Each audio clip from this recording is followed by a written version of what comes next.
Hello, ladies and gentlemen, and welcome on back to the NCSA Regional number 2. It is day 2, which means we've got 8 teams vying for the win here on the day. It's Hunted and Leachy here in the booth with you for yet another day of Trackmania.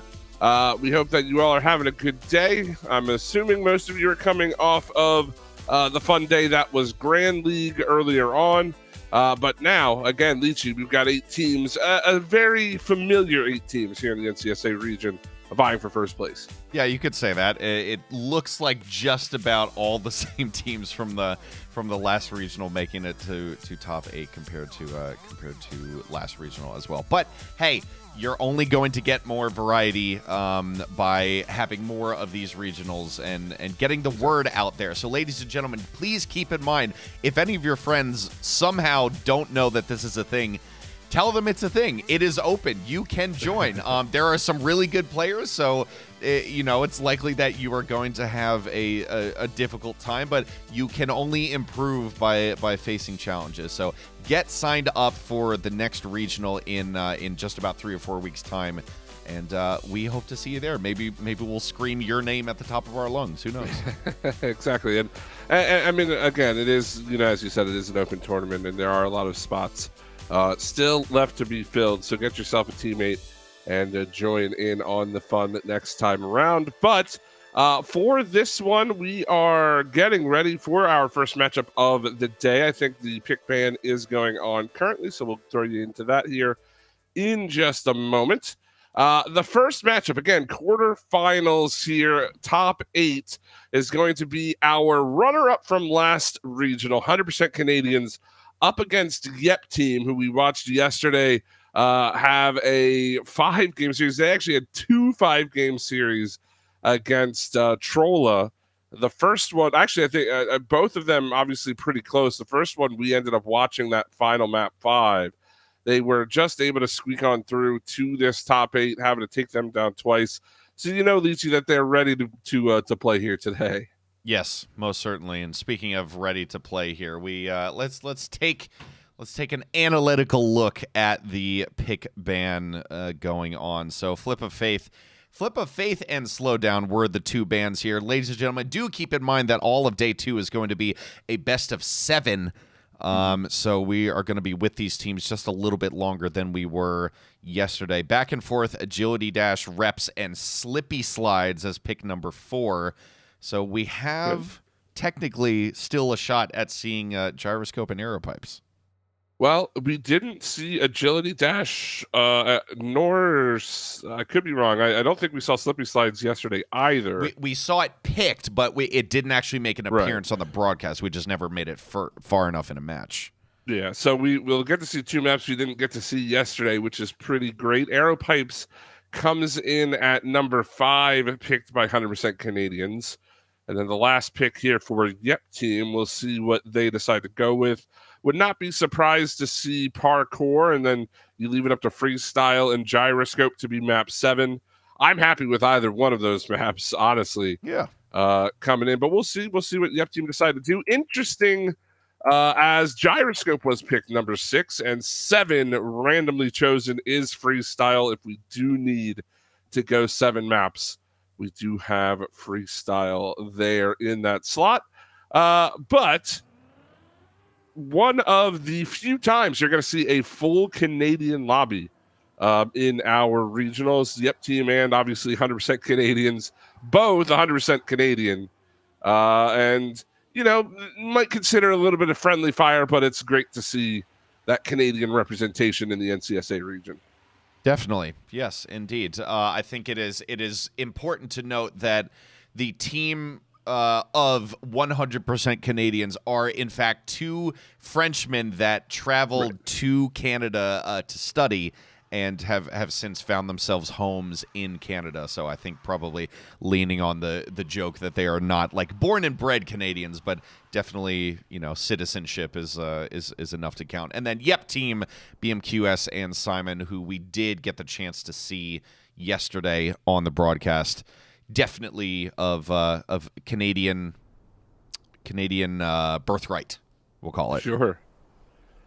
Yeah, absolutely. And there you can see them on your screens. 100% Canadians will be in the blue. It's Zettins and Tankrum. Again, they were our runners-up last regional, looking to perhaps replicate, perhaps capture a win here in this second one. Yep team, I believe they went out in the quarterfinals last regional themselves. So they have made it back to the top 8, looking to extend their reach a little bit more here. But 100% Canadian is going to be quite the challenge as we get game number 1, map number 1 underway.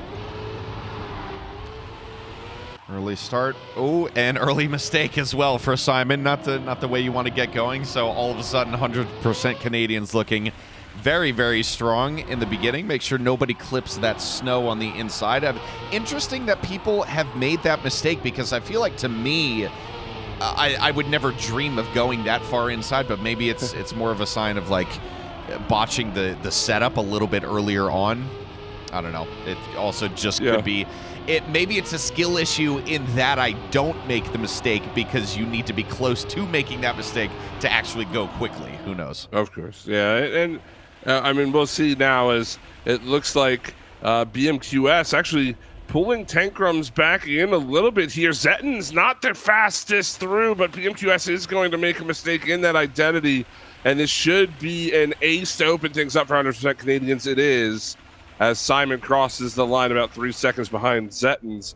So an early start to back and forth here for the second seeded team coming into today.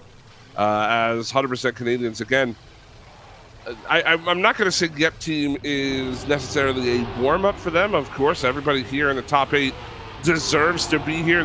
They've had some hard battles earlier on in the tournament, but this 100% Canadians team, you can tell they're locked in.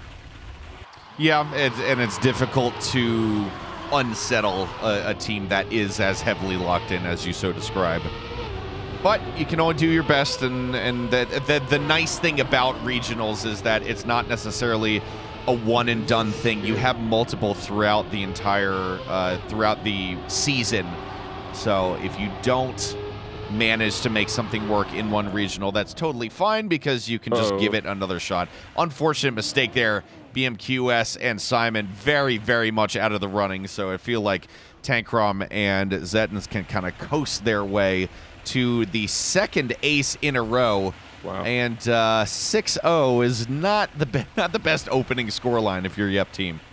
No, definitely a slow start here for Yep team. Not where you want to be, especially against 100% Canadians. This is their map pick, the 100% Canadians, of course, so at least there's no panic setting in there. But with this being a best of 7, it's nice to try to get some points on the board early, and you can tell that 100% Canadians just have so much better of a start on this track than the Yep team does. All 3 rounds so far, they've had at least a half-second lead heading into this section. Tankrum ends up bouncing off the ice. He's going to keep it together, not going to choose to restart, and that'll probably do wonders for him as he stays ahead of Simon heading towards the identity here. It's going to be Zettons in the lead, BMQS behind him, repping that Yep skin, of course. Makes sense for his team. We'll see if he can track down Zettons and find a victory for his squad. I don't know if it's going to happen. Not quite. He will follow up in second place, however. Tankrum taking the safe path to secure the victory, and it'll be 8-1 for 100% Canadians, and they only need 2 more to open match number 1 with a victory. We said that this was 100% Canadians map pick. Is that correct? I believe it should be. They were the higher seed, right? Okay, I believe so, yes. I think we are seeing that. 8-1, 3 rounds gone. We're now just at the start of round 4, and yet again, carbon copy of all of the rounds that we've seen so far is BMQS and Simon of Yep team finding themselves over a second behind the 100% Canadians duo. It really does. I mean, that start just helps them so much, because then you build out such a buffer to be able to take the identity nice and easy. You don't need to risk anything because of how well you began it. Although I say that, Tankrum actually winds up having to respawn because he clipped something in that drift towards that Super Turbo. And now this could be a draw between the two teams. And this will keep Yep Team alive if they can turn it into a draw, though we got to pay attention. It's Tankrum. Oh, he was looking to beat out Simon through that identity. Risked it just a little bit too much, ends up clipping the obstacle there, and it will turn into a draw. So we'll have, at the very least, one final round here on back and forth. 9-2 now. It's going to take a number of aces for Yep Team to get back into this one. And yeah, I mean, just again, to talk about the start, I mean, if you can essentially give yourself a second head start every round, I think you're going to take it. Yeah, most certainly.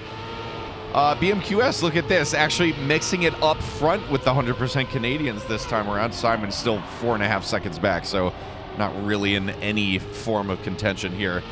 Oh, Zetton's clips as well. So all of a sudden, BMQS finds himself in the lead by just about a second over that of Tankrum as well. So, I mean, it may, if everything holds, it'll still wind up being a draw, but that's all 100% Canadians needed to play for, being that scoreline's 9-2. Yeah, unfortunately, Simon, you know, finding himself almost 10 seconds back. Tankrum crosses the line, and that's all they need to push this map over the ledge. It ends in 2 draws.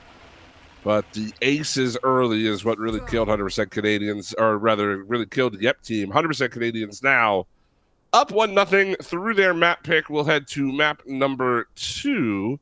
And hopefully this time we'll be a little bit more competitive off the starting block. Yeah, we shall see. Memory is failing me, so I'm waiting for our loading screen to clear. Agility Dash, wasn't it? Right. I think it was. Oh, boy. Okay. Yeah, the first time all weekend we've seen Agility Dash on the, or rather in the NCSA Regional.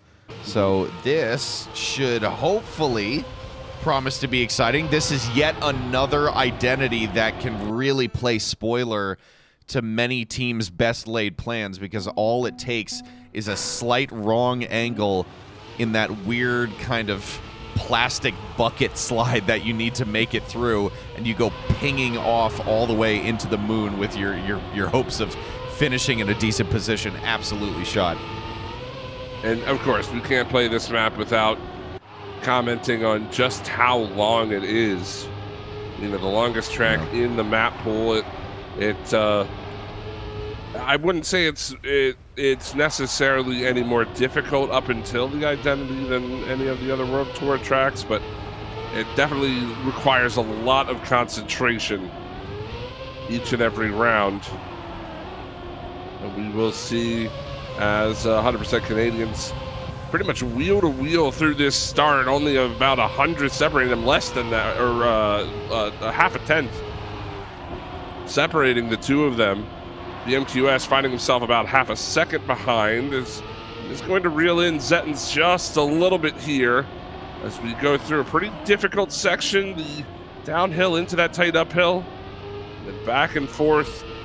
Great line here for 100% Canadians, extending their lead again, both of them sticking right with one another into the identity for the first time. Gonna keep it on the track. BMQS a mistake, Zetton's a mistake as well. Tankrum will finish the track in first, but this is a chance for a draw. It's not going to happen. Both Yep Team members crashing in the identity, and it will be an ace to open things out for 100% Canadians. God, the Agility Dash identity parting the Red Sea of Yep Team. They were both in front of Zetton's, and then they made that jump across to that next set of platforms, and both just split. One bounce left, one bounce right, and Zetton's flew in between them to capitalize on that mistake from both of those players rather, and turn it into the ace, as you mentioned before. So 3-0 for 100% Canadians, looking very, or rather they looked very strong in map number 1 and looking just about as strong in map number 2 as well.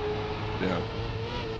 Yeah, this is again a team, you know, can give them all the accolades that you want. Second place in that first regional, and really they gave Damascus a good showing in that final.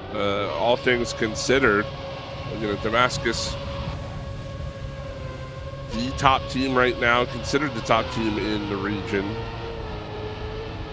for good reason. But Zettens and Tankrum showing that they have the speed on each of these maps right now. Zettens is very wide there. I can't believe he kept that on the track, but he will extend his lead over top of his teammate. That's not a great line, though. This is going to give BMQS a chance. He's got more speed than both of the 100% Canadians players in front of him. The Tankrum, nice line down into the identity. BMQS a little bit slow. He's got to hope for a mistake in front of him, or we'll see back-to-back aces. Wow. Tankrum and Zettens race each other to the line.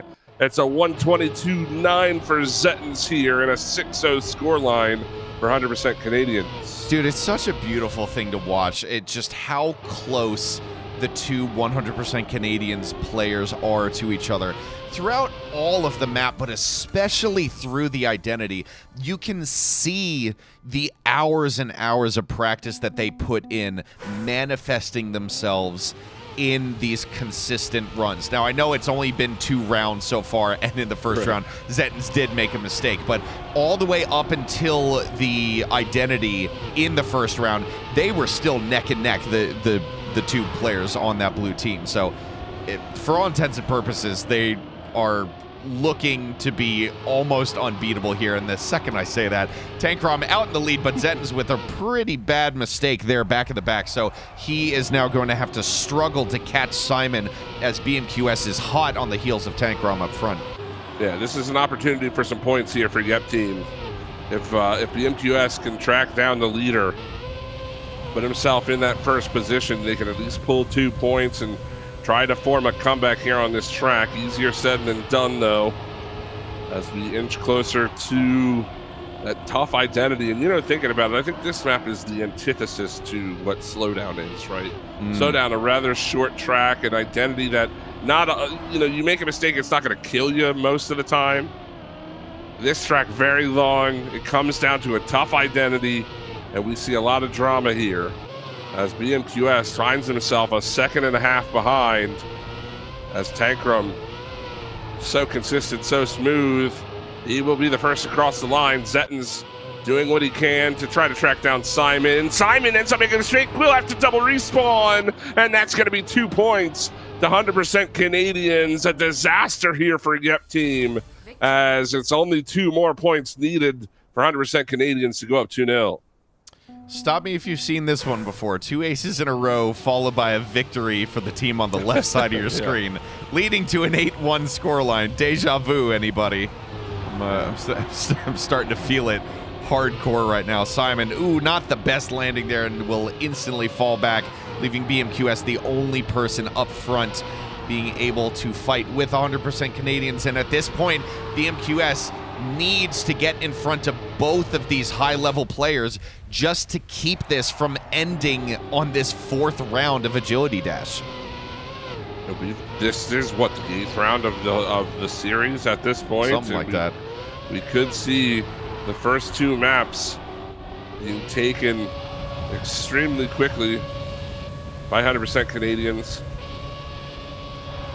And obviously, there's not, Zettens, he ends up tapping that inside wall there. That's going to give BMQS a little bit of some room. I was going to say, it's interesting how close 100% Canadians have been to each other through these maps. Obviously practicing with one another, both taking very similar lines. And now with that mistake from BMQS as well, this could very well be the deciding factor. Simon has to pass at least one of the 2 blue players in front of him. Tankrum off the ledge. BMQS taps, but he'll get there. But Tankrum will still secure the victory, will still secure map number 2, as Simon just too far away to do anything for his squad. It will be a 2-0 lead heading to map 3.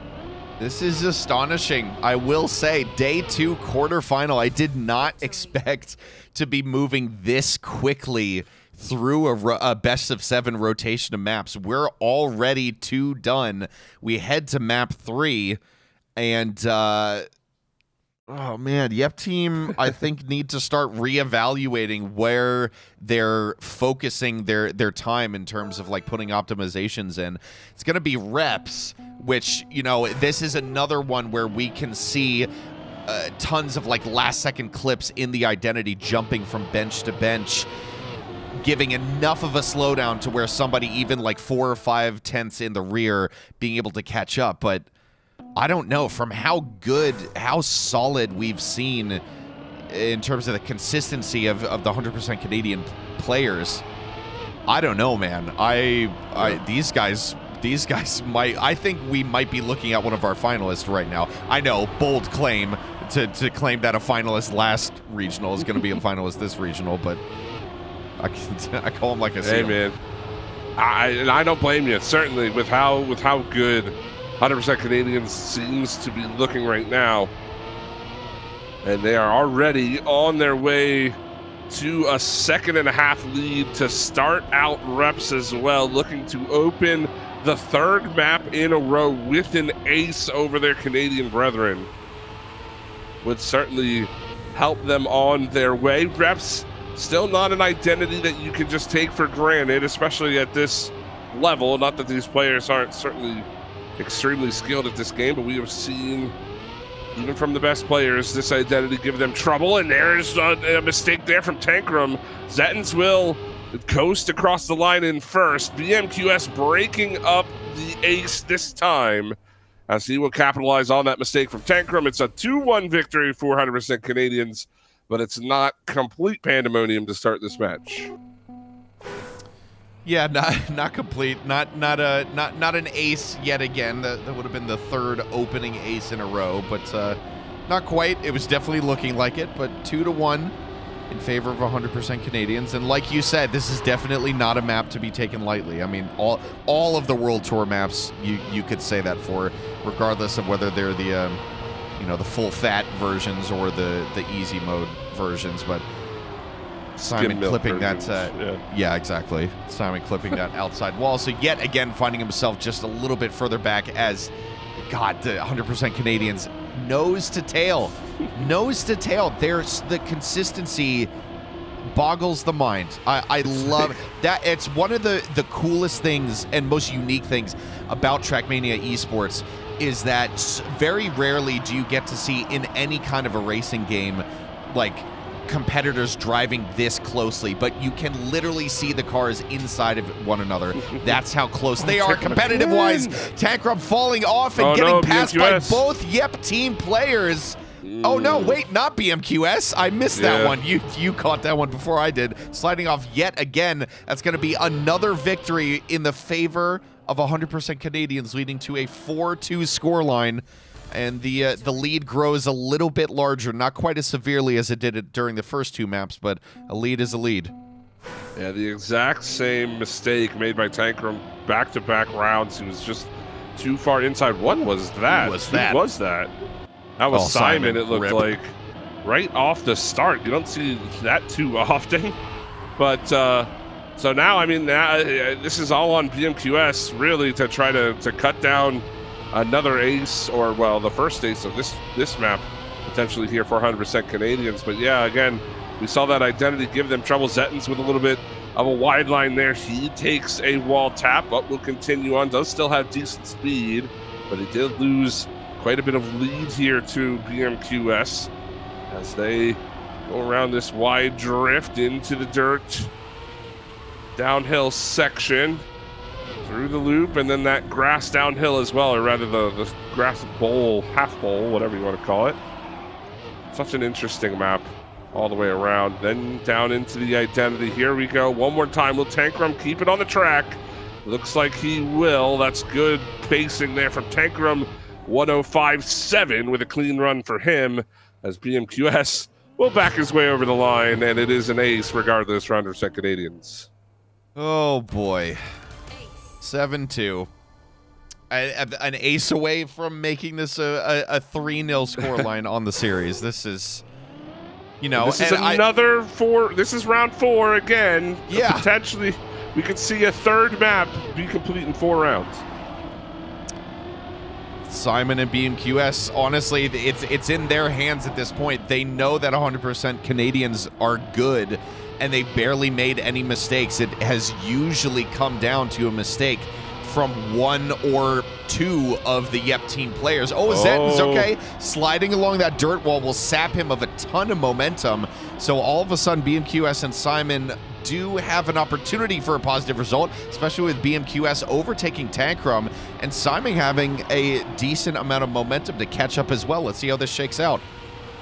Yeah, I mean, this is a good run for BMQS, and as you said, Simon, he's reeling in Tankrum, but still does have about 3, make it about 5/10 now to catch on to the blue player in front of him. Here we go into the identity. BMQS has been solid here, and he'll remain solid, taking the victory by 100th, but it's still a win here for Yep team, as that was a pretty close round, all things considered. Couple of mistakes, but only 2 seconds separating first from fourth.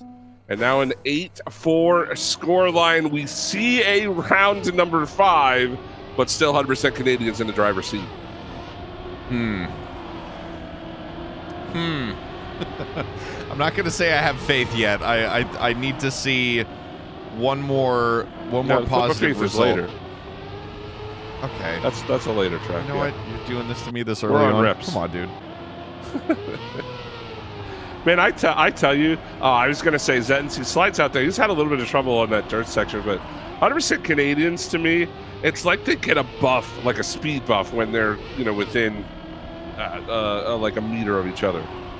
I don't know why. That's kind of how they've been racing. Zetten's struggling a little bit here, as he is going to be about a 10th out. But I mean, ultimately, it's on BMQS.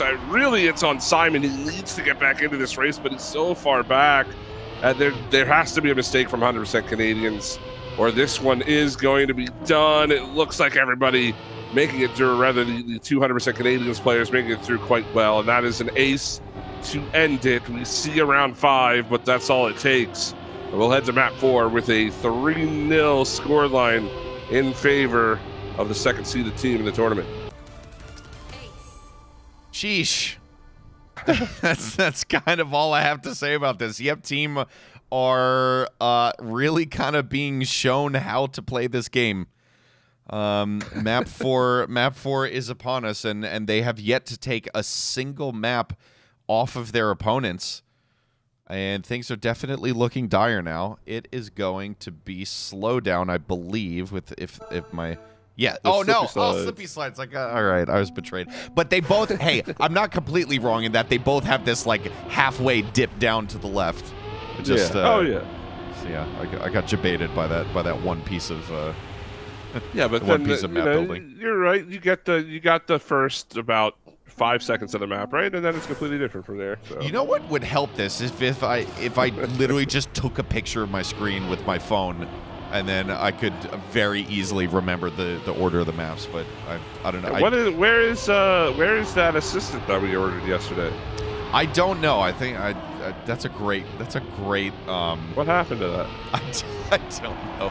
It may be funding right now. Who knows? Yeah, probably. That's all right. We'll get through it. Especially with how quickly this series seems to be wanting to end as BMQS. Oh, that's such a tough respawn to have to take there. It's going to cost him so much time. I mean, we're talking 5+ seconds between the teams here, and 100% Canadians can essentially coast to a victory. We have seen some struggles. I wouldn't necessarily say from this team, but we have seen some struggles in regional play in general with the bug slides at the end. But I have a feeling we're going to see 100% Canadians looking pretty solid through here. Both players easily done. That will be a big ace to open things up. And we're back to the status quo here in map 4.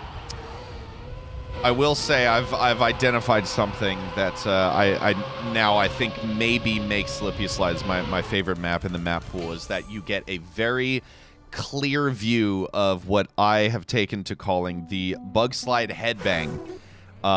Just watch the driver in the car when you're doing the bug slide. Watch his head just jiggle back and forth. We're calling that the headbang from now on, and I love to see it.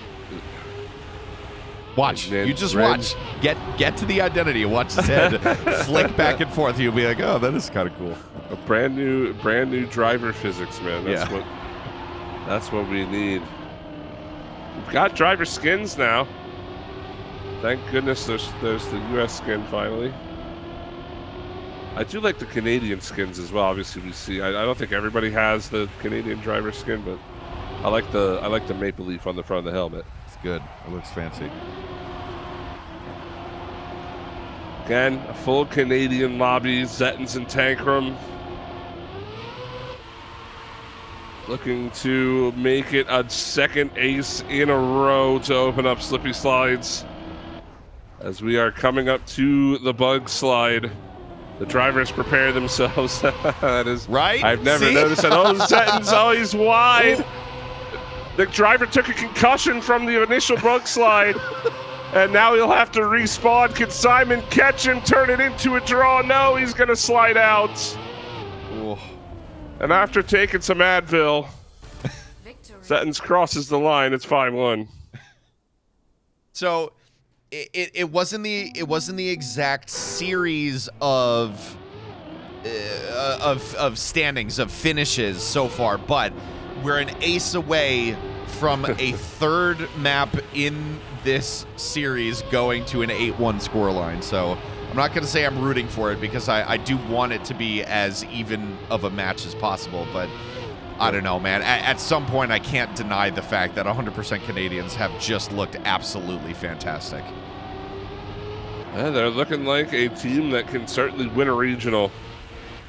But there are 6 other teams that we have yet to see today.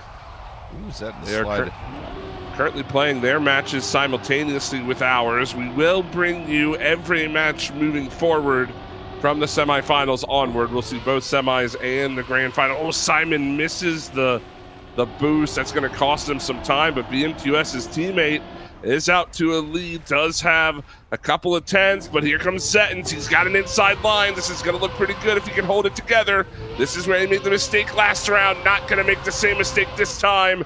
Tankrum will cross the line in third, and that's going to be 2 points to 100% Canadians. They are on match point in round number 4 of Slippy Slides, and they are looking to speed run this series as they are 1 ace away from moving on to the semis. Sweeping their way through a quarterfinal as well. I mean, you really don't expect that from any team on the winning or losing end because they got to the quarterfinal fighting their way through that day 1 double elimination bracket. So, you know, proving that they deserve to be here, but I don't know. Maybe 100% Canadians just put in a little bit of extra work. Maybe Yep Team didn't. Maybe they, you know, took it easy a little bit after qualifying yesterday. I don't know. I'm not one to assume. All I know is that the numbers kind of speak for themselves. 7-2, match point for 100% Canadians, where they are currently absolutely neck and neck versus a Yep Team roster that has yet to grab a single map off of their opponents.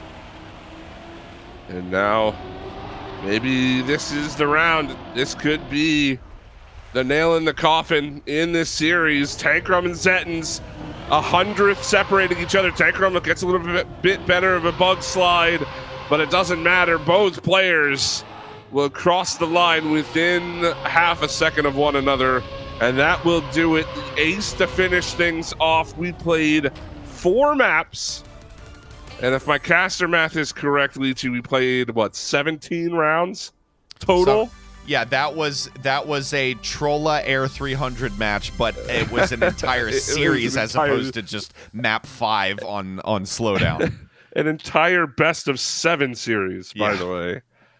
And 100% Canadians, again, have speedrun their way to a semifinal berth. GG's to Yep Team. They had quite the day yesterday. Certainly can't blame them for maybe running out of juice here today. But another top 8 finish for them, and hopefully we'll see them in the next regional. Hopefully so. Yep, GG. And at the very least, we know that the day 2 folks have nabbed themselves a low amount, but still some amount of World Tour points, which will help them qualify for any number of events for going into the future, such as the All-Star event about halfway through the season, or maybe the World Championship wildcard qualification. Who knows? Hunted, we have another match to jump into that by apparently, according to where we are in the series, has been significantly more closely contested. It's Final Form going up against Air Green. They're just about to start map number 4. It's going to be freestyle. It is going to be freestyle. We are jumping in. Air Green up 2-1 on Final Form here. Don't know if I would consider that a surprise. Final Form, again, Hondro and Novastar, 2 very highly rated American players. Mello and Mannix, the lone representatives from their respective countries, Jamaica and Brazil. So they represent Air Green and do have that first 2 maps under their belt. Freestyle has been a track, Leechy, though, that we have seen Air Green struggle with, I think. If you remember yesterday, I think it was Mannix, really, who has had pretty decent pace, but the identity seems to catch him ever so off guard. We'll see how he goes through the opening section here. In the identity does clip. Does he have the speed? Yes, Novastar made a mistake behind him as well. Hondro just beating out Mello. They'll draw for round number 1. That was pretty decent, honestly. There was maybe a clip here and there, but for the most part, relatively clean, and especially with the horror shows that we've seen on freestyle in the past, with people respawning like 6-7 times in a row just because of the horrible speed that they got, needing the perfect trajectory just for the slight chance of getting over that obstacle. Quite honestly, not a bad showing when you take the rest of everything else into perspective. Oh, absolutely, most certainly. So Final Form and Air Green. Interestingly enough, Leechy, these 2 teams both made top 4 last regional. Only one of them can make top 4 this time around. It was Final Form who ran directly into Damascus Gaming in their semifinals. Air Green ended up dropping 4-2 200% Canadians. As we enter the identity for the second time, Mannix overtaking, and he looks like he's going to make it to the line. He does have to hustle. He gets there just in time. Now it's a race for third. Novastar, a mistake. Mello, another mistake. Novastar will land it, and he will force the draw. It'll be 2-2 through 2 rounds. Difficult landing. That one was slightly more chaotic than the first round, but 2-2 indeed. And Mannix had a very good run through that identity. Maybe people have put in a little bit more time onto freestyle, giving the identity the respect it deserves for the level of difficulty that we've witnessed time and time again. This is a great match. I'm glad we got to jump into this one towards the end. Really, I mean, not even towards the end. We're right smack dab in the middle. Yeah. Final Form could easily make this a 2-2 score, and I would not be surprised to see this one go the distance. Mannix going to lead. Novastar, then Hondro, then Mello through the checkpoint into the long downhill. Only about half a second separating the entire lobby. Hondro a little bit wide on the exit there. Now that's going to give Mello a chance to try to snipe. Nova makes a mistake, but he'll keep it together, and it'll still be a win for Air Green. The draw, or the tie, has been broken. Air Green up a point. Well done. Well done by everybody. Yet again, another clean-ish round. Was on board with Mello there towards the end, and got the gear beautifully coming down off of that drift. It was very close. You could hear the revs that were super, super deep. So definitely threatening to shift downwards, but managed to keep it, and that resulted in excellent speed heading up into that dirt wall of the identity. Mannix slamming into the inside, that apex there, and now it's basically 2 groups of 2. Oh, and I say that, and then Mannix clips that, or rather drives straight through that snow on the inside that eats up so much of your speed. So now it really is Mello having to fight against the duo of Novastar and Handro to beat both of these Final Form players. Yeah, Handro, though, does have some ground to make up. We'll see what Mello can do. He's not too far behind Novastar. Nova hasn't been super clean through the identity, but he has gotten it done when he needs to. Opting for the 360, that'll work out in his favor. He'll cross the line in first, but Mannix able to track down Handro. It's a draw again, and that only benefits Air Green as they inch closer to that 7-point threshold. Inching closer is right. Just draw after draw. Man, a 1-point lead ain't much, is it? Because all you need is to hand a victory to your opponents, and then all of a sudden you guys are dead even again. Handro, the only player taking that outside dirt line, everybody else opting for the safer route, but you can see that actually it didn't, or at least maybe this attempt, didn't really result in any added speed, because Handro now is about 3 to 4 tenths behind the leading pack. And that's the reverse of what we had seen in previous weeks, if I'm not mistaken. Maybe at the higher level is what I'm thinking about. Maybe not necessarily in the regionals, but a lot of the times we saw, you know, most of the lobby go outside on that dirt turn and only 1 or 2 players playing it safe down the inside. Either way, here we are into the identity. Novastar out in the lead once more. Mannix going to try to track him down. It's not going to work. It's going to be a draw again. As Handro, he's clipping that sign. I don't know if he's necessarily going to be able to make it. Yeah, here goes the double respawn. Doesn't matter either way. I'm sure he'll want to at least get a little bit of practice here. It's an identity that if you don't play Trackmania or you haven't played these maps specifically, it doesn't look like it should be as hard as it is.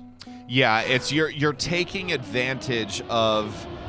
I mean, it's basically a bug slide with the amount of grip that you get on the wall, because your car only gets that grip when it's, or you know, that kind of fling action when it's at that 90-degree angle, which is the exact behavior of a bug slide that you would expect. But that grip turns into a fling of the car straight up into the air to allow you to clear that obstacle. And yeah, I mean, like you said, so much of your trajectory needs to be calculated. If you don't have enough speed, then it doesn't matter what the fling is, because you're not going to get enough height to get over the obstacle in the first place. There's a lot to consider. And you definitely see 2 competing ideologies, too, with going through it. You see 360s, which are a little bit slower, but a bit more safe, as you can get a little bit more height. Some players opting to go for the lower line. We'll see what Mannix decides to do. As Mello's looking to overtake Novastar, will he be able to beat him to the line? No, he just doesn't have the speed. Nova able to break up the ace, but it's still 2 points to Air Green, and they are looking to go up on to match point with 2 more points here in map number 3 and really put the screws to Final Form. Looking good. Only 2 points to go. News from elsewhere in the bracket, ladies and gentlemen, in chat. Damascus Gaming have triumphed over their opponents, Halcyon Dairy. They beat them 4-1. So Damascus are one of the first teams headed through to the semifinal. We will see them on our broadcast a little bit later today, but we need to get to the end of this. I know, right? Yeah. Stop me if you heard that one shocked. Before. Who could have seen that coming? Not to say that Halcyon Dairy is a bad team, because they are not. Very much not. And in just about any other situation, I would kind of give them the edge. But Damascus Gaming is the brick wall they ended up running into. So unfortunate for them, they are out in the round of 8. We will see our leaders in just a little while. Right now, though, Mannix and Novastar. Oh, it's Mannix too high. Novastar has a chance. Mello's just going to edge out Handro. That's huge as he avoids the ace, gives his team a point, And now Final Form have to replicate this win to keep themselves alive in this map. That was incredibly close and a great clutch there from Mello. A victory for Final Form will send this into overtime 10-10. In case, ladies and gentlemen, you may or may not be new here, the overtime rule is super simple. Get a point advantage, and it's done. It's basically golden goal. The second you have at least a point more than your opponent, it is done. But you can draw time and time again, as veterans of the NCSA regionals will tell you from last regional, a certain Trolla versus Air 300 match did exactly that, testing the limits of both the player's ability to focus and Mannix slamming into that, and all of a sudden Final Form may be able to make this work. I say that Hondro is super far back, so even with Mannix's mistake, this still isn't necessarily a done deal. Yeah, but Nova's going to win the race against Mello. Now Mannix needs to make a mistake for Hondro, and he does! Hondro, he's got a chance! He's going to make it through! It's going to be a win for Final Form, and we're going to overtime! Wow, Mannix so frustrated he doesn't even bother finishing. Turning into that penalty snow on the left side, and we are going to overtime indeed. Wow. Let's see how many draws these two teams can stack up, or maybe one of them just wants to ace right off the bat and put this one to bed. And this is so crucial for Final Form. They clawed their way back. They were trailing this track up until this point. I mean, they started with a couple of draws, but since then they had been fighting an uphill battle. They make it work in the last two possible rounds to pull themselves level with Air Green, and now they have a chance to put themselves back even in the map score if they can take a victory here. Doesn't have to be an ace. You just need to go 1-3 and you will secure victory. However, Air Green, they've got both P1 and P2 coming through the downhill. It's all going to rest on this identity. We've seen mistakes from everybody in this lobby. It's all clutch time now. Here's Mannix up and over. Mello will make it work as well, and it's going to be Air Green. They hold on, and they hold off Final Form. We're heading to map 5 with Air Green up 3-1. I'll take the credit on the prediction for that one. Thank you very much. That was an ace right off the bat. Air Green putting it away. 3-1 indeed. We didn't get to see the map picks for this one, so chat, you and I will figure out what this map is going to be. At the same time, it is parkour. Interesting. Okay, let's see if Nova and Hondro have the aim in mid-air to put one past Air Green and make this series a little bit more competitive. This is gonna be tough. Mannix asking in chat what the next map is. Maybe not necessarily extremely confident in their ability to end the series here. But we'll have to see. I mean, they've got some wiggle room. That's the biggest thing for Air Green right now, right? You're up to, you don't have to necessarily risk it on this track. And it's pressure on Final Form. There's no more room for mistakes. Got to be solid on each and every track as we continue to play on. Air Green, a little bit of an early lead to open up round number 1 here for parkour. The dirt section has been the trouble spot for Air Green. We've seen Mannix really struggling. He's going to tap the wall again. Mello, not necessarily a great line, but he does have decent speed. Then it looks like he's going to be the first one through the identity. Just needs to hang on. There he goes. Well done from him. He'll force the draw, and he'll cover up his teammate's mistake as Mannix crossing the line in 4th. Well executed. I mean, teammates not even separated by a 10th, just a little bit less than a 10th between the two Final Form players. So, well done. I mean, yeah, now that you mention it, we've seen, oh, lordy, who was that clipping? I think that was Novastar. Unfortunate. We saw Mannix and Mello struggling a little bit on parkour the last time, yesterday. Especially in that dirt uphill, there were so many clips of that outer wall on that dirt climb up to the beginning of the identity. And that's exactly what spelled disaster for Mannix there in that opening round. Let's see if he can get that under control. Hey, man, there's a reason why I say the words that I say when we do this. Yeah. It's just whether or not I choose to listen to them. But yeah, I'm sure you have a reason. Chat, conveniently for them, they have the mute button if they decide not to. They do. I do not have that luxury. Well, we did see a mistake from Mello. Mannix is going to make his way through, but Mello did recover. And that early bonk from Novastar not going to be recoverable quite enough. That is a win for Air Green. They will separate themselves from the competition here by just a point as we head into round 3. It's early run down here. Try and land as low as possible to get the tightest corner possible. And then a couple different methods. People like Mannix you see ahead will jump from right to left to reduce airtime. Nova deciding to jump just on the left side, just dead straight. Everybody's got their slight different ways of doing it. And yeah, maybe there are tiny optimizations to be had here and there, but Novastar slamming into the wall. That's unfortunate on that quarter pipe section. It's all about making the optimizations that make the most sense for you and add to your consistency, especially in this live competition. Mello clipping again. So does Mannix, and Hondro flies in front of both of them. And again, it's the same dirt section that has given Air Green so much trouble in the past, and they're going to fall victim to it again. They go from an ace to potentially giving back the point they just earned. Novastar's in front of Mannix. He's got 6 seconds to make the line, and he does. We're going to be tied heading into round number 4. And again, Air Green had the victory formation on lock there, but just couldn't quite finish it off.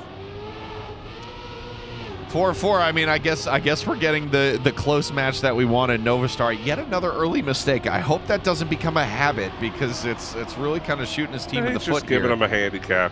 You think so on purpose, just to prove how good they are? Just make it a little bit more. He wants a little bit more challenge in the series. I mean, he's down 3-1, and if they lose this map, he doesn't get to play anymore. But a challenge is a challenge, I guess. Yeah, exactly.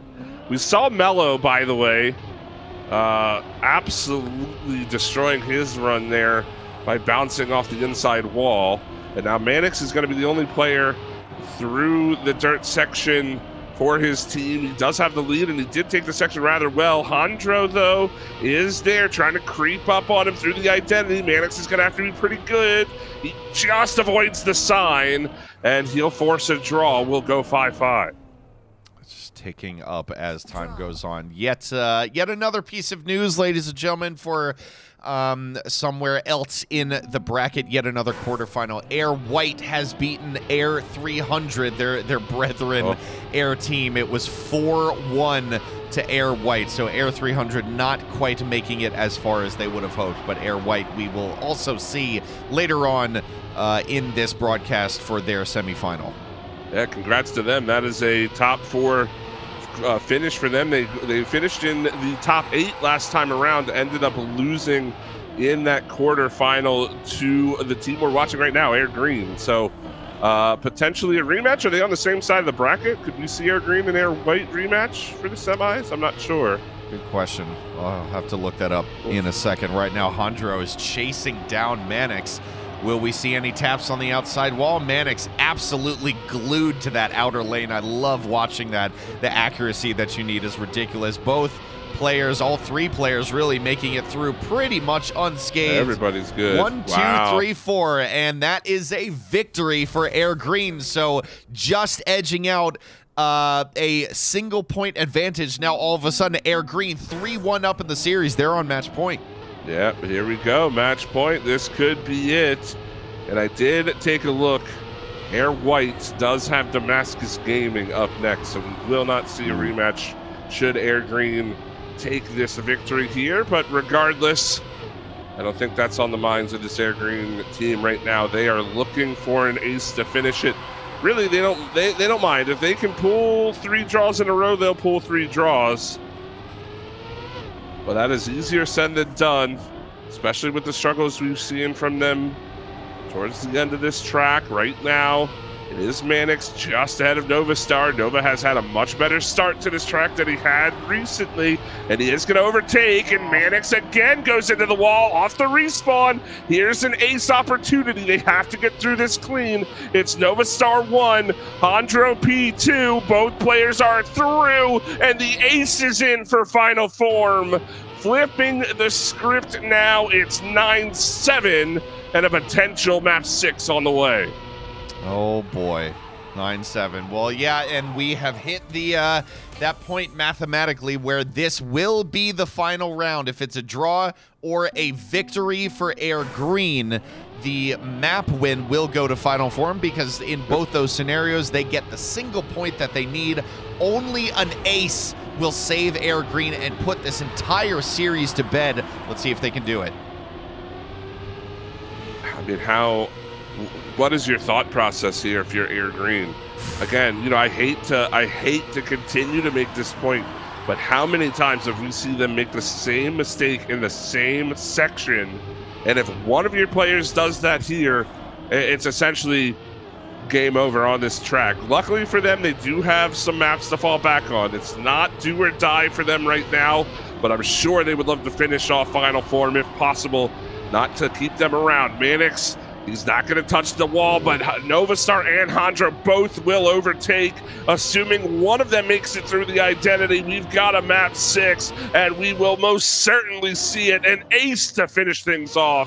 Final form, keep themselves alive, and we are headed to slowdown. We are indeed. We have a match on our hands, ladies and gentlemen. It is now 3-2 series scoreline. You will see that updated momentarily. 12-7 for final form. So they were still technically on match point Air Green, but it is now 3-2, still in favor of Air Green. But final form definitely feeling themselves after that excellent win on parkour. And this one is Slowdown, one of my absolute favorite maps for a multitude of reasons, but mostly because it's probably one of the easier ones to get through. The subtext is that I am bad. And I don't blame you. I certainly don't. The World Tour tracks, even though they want to call them the easy versions, they are far from that.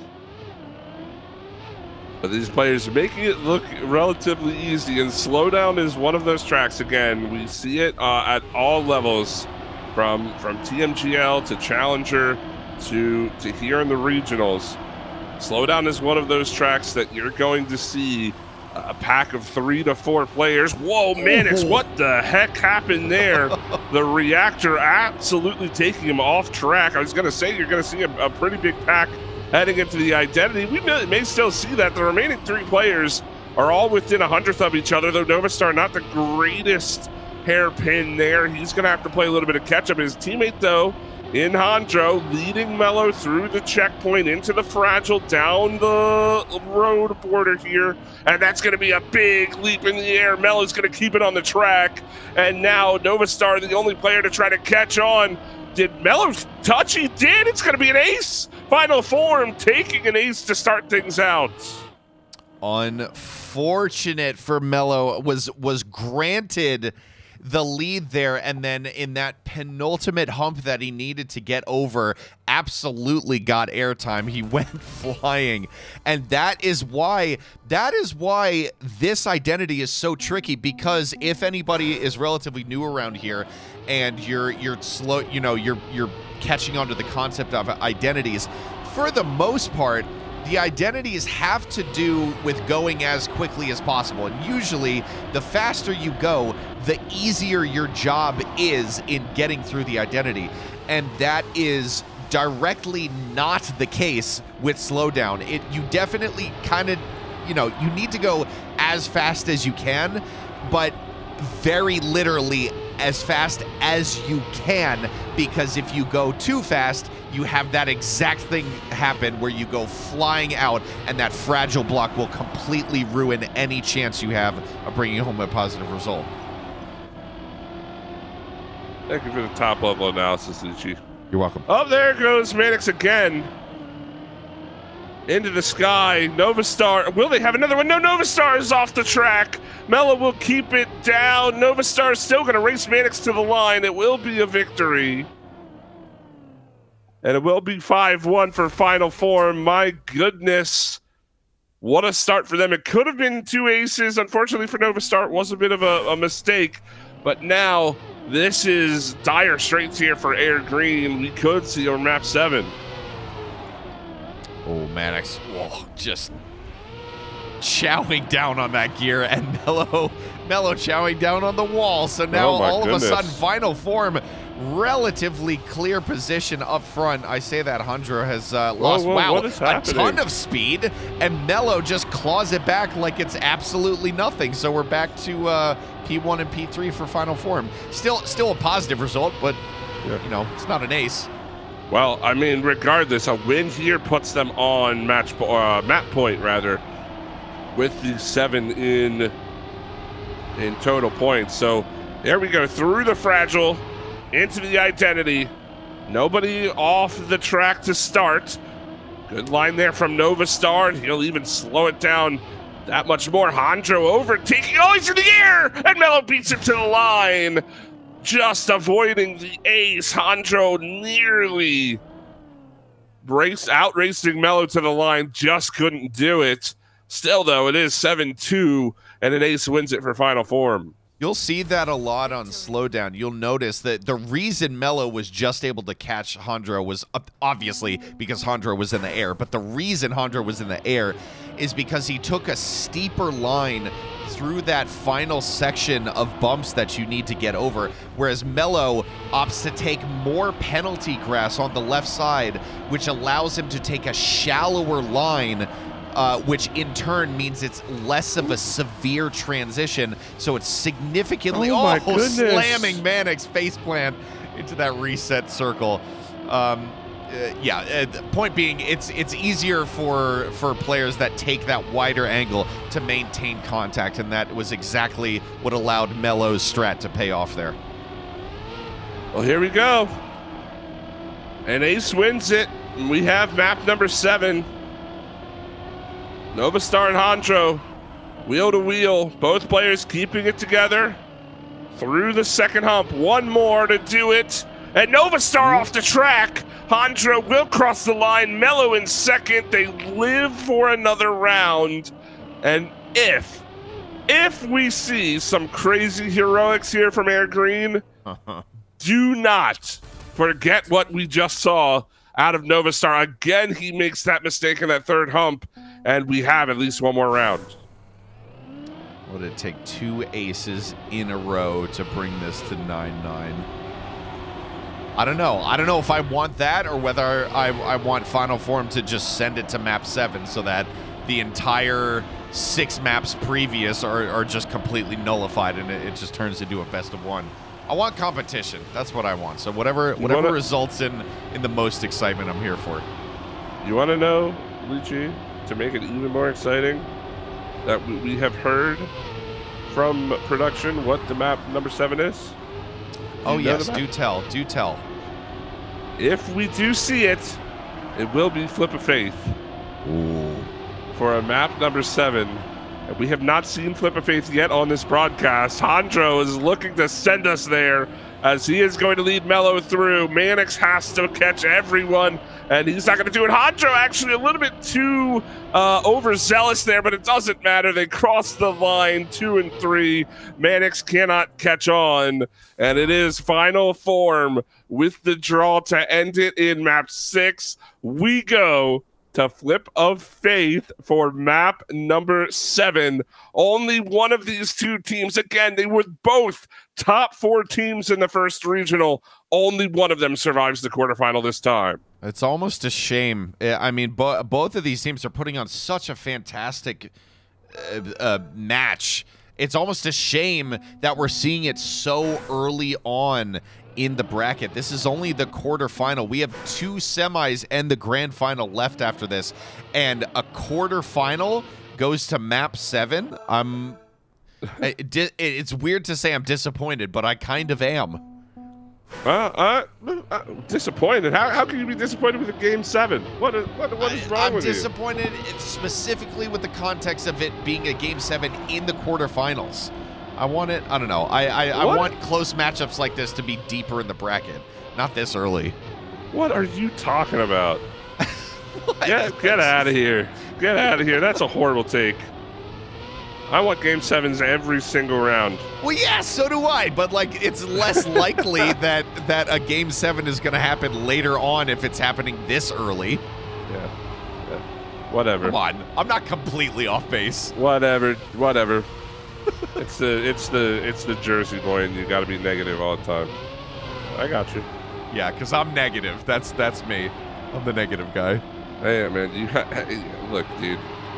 You know, no, we're gonna move on before we get into this. Right. It's the first time we see the identity here, as Mello is gonna be that Hondro, and I believe Mannix had made a mistake earlier on, but he is gonna overtake Nova Star, and that is gonna be an early win for Air Green. So no draw to start. Air Green gets a point. That was good. Awkward landing from Nova Star kind of shows that even if you get up there before an opponent, it's not necessarily job done. You need to make sure that you have a manageable landing. And he popped almost completely sideways onto his wheels. And Nova Star, does he have enough speed for this? Oh, he my doesn't. goodness. Yeah, no, he's got a double respawn. That is painful. We will pick up the rest of the group. Not Mannix, though, slamming into the underside. So it's really Hondro versus Mello at this point. Let's see how this pack of two shapes up for the second half of this map. Yeah, again, flip of faith. We don't see it often. Who knows how much these players practice this track, not expecting to have to play it too much. But again, this is the difference between a top 8 and a top 4 for these teams. Hondro is leading Mello into the final drift, but Mello a lot of speed, and he's going to carry it through into the dirt section. Has to make this jump. He looked pretty good the first time round. Is he a bit too low? No, that is perfect from Mello. What a finish. Not going to even use the pipe, jumping straight to the end gate there. And now Nova Star and Mannix 20 seconds back. Neither one of them will finish. It's going to be Air Green with 2 points. Up 4-2 now in final form. Have to respond. What did I just witness? I didn't notice they were 20 seconds back until we got there. That was crazy. Oh, that's just one of those times you just need to be like, all right, well, this just ain't it. Like, hey, man, that's NA. Yeah. NCSA, excuse me. NCSA, there you go. Dust yourself off. Go at it next round.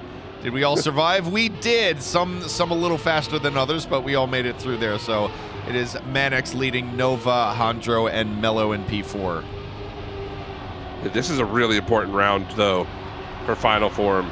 You cannot give up another victory at the very least, and if you can pull one back, it would be super beneficial. Luckily for them, Mannix, he makes a mistake up front. Nova Star is going to take the lead. Hondro trying to track down Mannix. Does have the speed through the dirt section, although he bleeds a little bit of it here. And now into the jump. He's so high, he's not going to be able to land in time. Mannix will take P2. No ace for final four, but they get a point back. It's 5-4 now for Air Green. That was a little wonky. That was a little wonky indeed. I saw exactly what you were talking about. Hondro definitely had the speed to catch him and then just turned a little bit too sharply and just ate all of it. Unfortunate, but Hondro makes the same mistake. He's not going to have no speed. He has to respawn. Oh my goodness. He did respawn indeed. That was so smart, though. I'm sorry. I don't know if you caught this.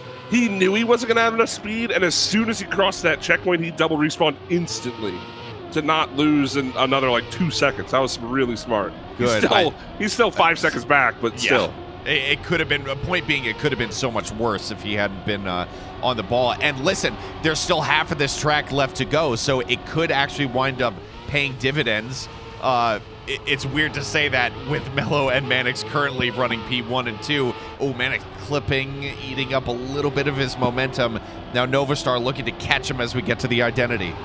This is crucial. Novastar has to overtake. He does have speed, and he's got a better line. Will land it and should have P2 wrapped up here, assuming there's nothing, no dramatic moments here, and there won't be. It will be another win for Air Green. They're going to move to 6, or rather to 7 points here. So it is match point, and Final Form again find themselves down 2. Let's see. Let's see. I quite honestly, I haven't seen too much consistency from either team on this map to be comfortable making a call at this point. I kind of just want to see how the early round shake out. Was that Mellow clipping? It was. He did the same thing. Needed to double respawn. He knew exactly what the problem was, which is that he'd hit the walls. Can we stop doing that? Why, like, yeah, I know. Right at the beginning, that's 3 times. We've seen 3 different players make that mistake and not be able to make the first jump. But, I mean, this is exactly where you want to be if you're Final Form. Obviously, if you're Hondro, you want to be a bit closer to help your teammate out here in his battle against Mannix.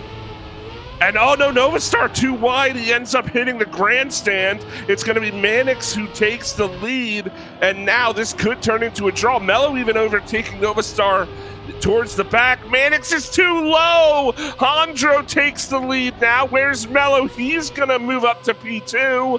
Novastar just edging ahead of Mannix. He crosses the line, and Final Form get a point back. They are now on match point, and anything could happen. This could end in the next round. Mamma mia. Oh my God. Okay. Ladies and gentlemen, glue your eyes to your screens right here, because this is just about as close as it could possibly get. Everybody, luckily, surviving the seemingly harmless sausage turn right at the beginning. Mannix. Who is that clipping early? That was Mannix having to respawn, and now putting Air Green at a pretty severe disadvantage. Hondro and Novastar, P2 and 1 respectively. Mellow needs to dig super deep to catch him, and the job is going to be even harder now that he messed up that drift and landed on that wonky transition over just about 2 seconds in the lead.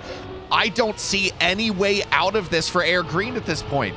There's no way that Air Green choked this match, right? They were up 3-1 coming into map number 5, and now they're staring down the barrel of an ace. I don't know if Novastar has the speed, though. Hondro misses! Novastar will end up making the play. Mellow taking P2, and it's Mannix to cross the line in P3. The choke from Final Form. They had it on the line. They had it.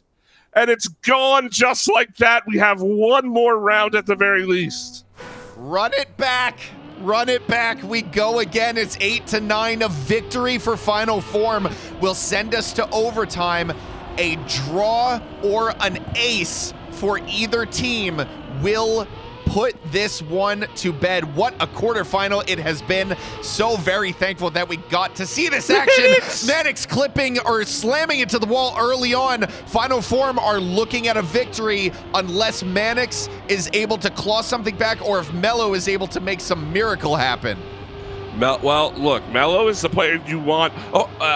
You want to be the player to try to throw a spanner in the works of the ace right now. He's been very consistent in the identity. He's just really slow. He clipped a little bit earlier on. That gives Hondro all the space he needs, and he overtakes. They have another chance to do this. It's Novastar P1, Hondro P2. Novastar has to respawn. It's Hondro who makes it through. Mellow couldn't make the jump either, and it's Final Form over the line. They come all the way back, and they will send Air Green out in the quarterfinals and move on to live yet another day. What in the world is happening here at NCSA? What a quarterfinal. Final Form. GG, Novastar and Hondro. They definitely did not make it easy on themselves, but Their detriment was our excitement. So thank you, I guess, Final Form, for giving yourselves probably future heart problems. Just oh my God, goodness. the cut, the choking. I mean, honestly, for both teams, we can't even say that one team choked any more than the other because it was pretty even. I mean, everybody slamming into walls, failing the flips left and right, a little bit too low here and there. Final Form made one fewer mistake, and that's what it came down to. Final Form living up to their name there at the end. And it was, hopefully they have a finaler Final Form in the semifinals, because 100% Canadians are the team waiting for them in that semifinal. I don't know which one we're going to jump into first. I would imagine it'll probably be the Damascus Gaming semifinal will be the first one. Obviously, as both teams have been waiting. I'm not sure, but regardless, we have 3 top 4 teams who were there last time around. It's only Air White who is the other top 4 team that was not here in the previous regional. They have Damascus Gaming to take on Lychee, and it's going to be some tough battles. I think both these semifinals are going to be quite good. Yeah, guys, do not switch away from this Twitch channel. This if the last regional was the most fun and exciting one for NCSA, mostly because it was the only one, I think we're about to top it, especially given the action that we just saw from this past quarterfinal. GG Air Green, but they get knocked out. Final Form continue on. Well, folks, we're going to take a break to let the players get things ready to go. When we come back, we will start the semifinals of the second NCSA Regional. Keep it right here on the Trackmania Twitch channel. We'll be back in a moment.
Shouldn't be. Hello? Oh, we are. This is fun. All right. BRB, give me a second, everybody.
All right, hello. Now you should be able to hear. You should be able to hear me just fine. Sorry Welcome, about that. everybody.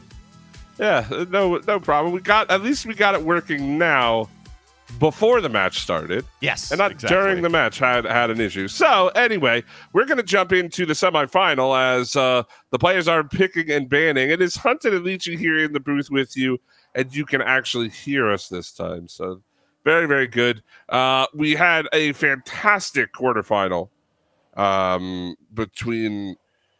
Really, we saw two great quarterfinals. 100% Canadian speedrunning theirs. They are waiting for their semifinal. Right now, though, we have Damascus Gaming and Air White. They are getting set to do battle. Damascus Gaming is the blue team. They got the first pick. They picked Reps, followed up by Air White picking back and forth. And then Parkour. Now Freestyle is number 4. Obviously, we see Gyroscope banned out, Slowdown banned out, and Slippy Slides now for map 5. I hate that. I hate that it was a valid thing for you to say, obviously we see Gyroscope banned out. Like, why? It's not a difficult map. I don't. Is it because of the Ice Slide strat versus the actual Gyroscope strat? I don't get it.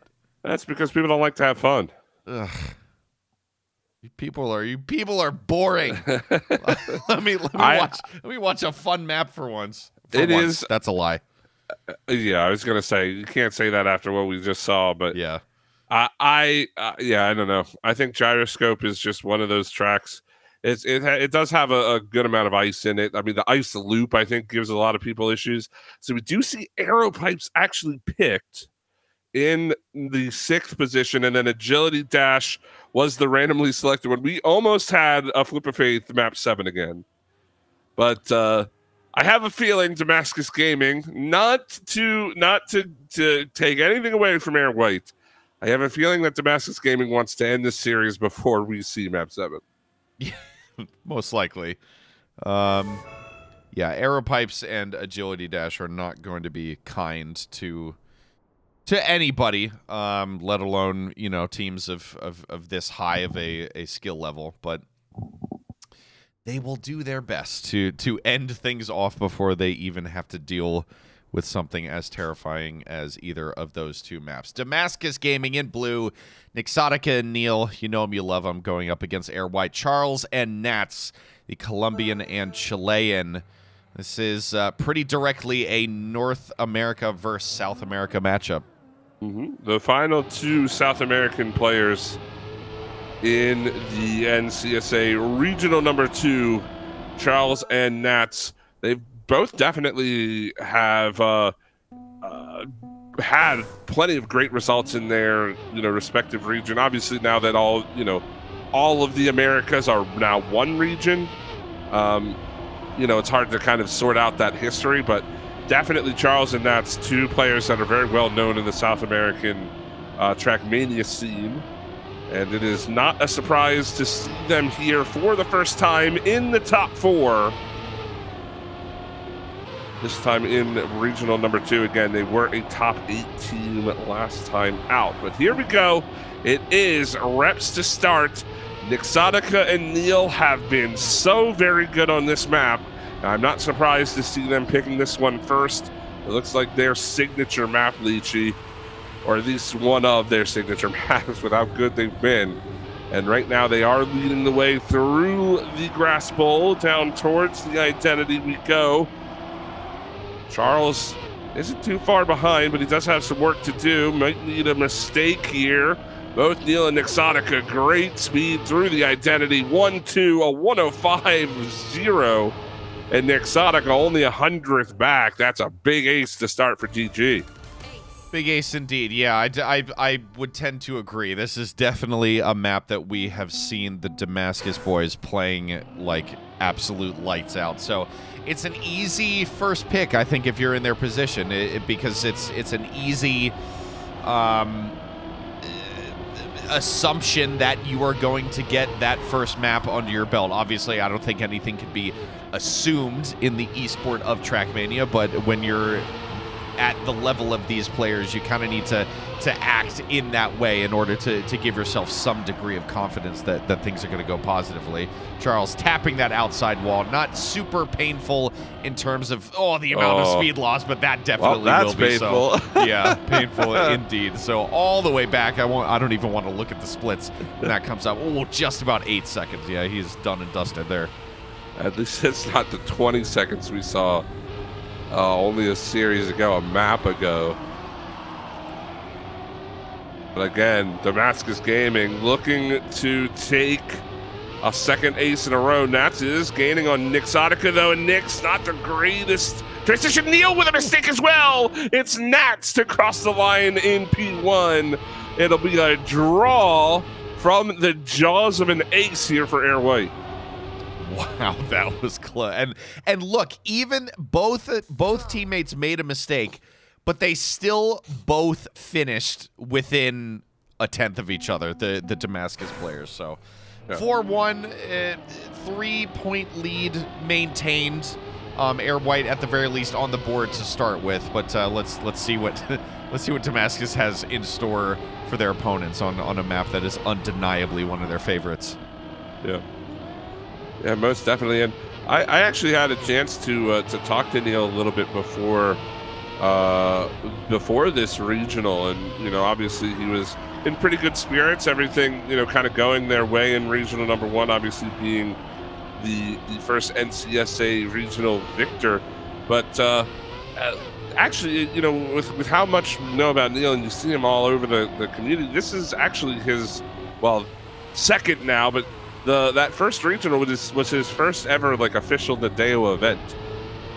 Nixotica obviously has his history in the Challenger League and things like that, so it's good to see Neil getting himself on the grand stage here, as he is going to lead Charles through. Nixotica almost sniping Charles there at the end.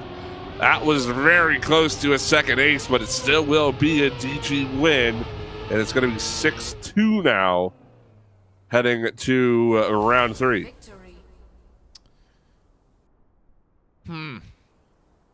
What is it going to take from Air White other than not making mistakes? Because even if they're not making mistakes, you just see throughout the early sections of this map, that Damascus just purely on raw pace are just faster. So at that point, it's not even that you can rely on not making a mistake and finishing well, because not making a mistake at this level of competition doesn't really guarantee you anything, especially going up against a team like Damascus, who have the pace that they have, in their pockets. It's a terrifying thing. Oh yeah, no, absolutely. I mean, mistake-free runs are the goal, but at this point, especially when you're in the top 4, we're in the first semifinal of this regional number 2. It's not just about no mistakes, it's about pacing as well, and Nats is going to go wide. That'll give Nix and Neil both a berth towards the finish line, and they will capitalize on it. Another ace for Damascus Gaming. That's 9-2 now in favor of the #1 seed, and it is Track Point here in map #1. All they need is a draw. That's all they need, and they, I don't know, I wouldn't even expect them to get a draw. I would, with their competitive spirit, I would still be expecting them to play for at least a victory here.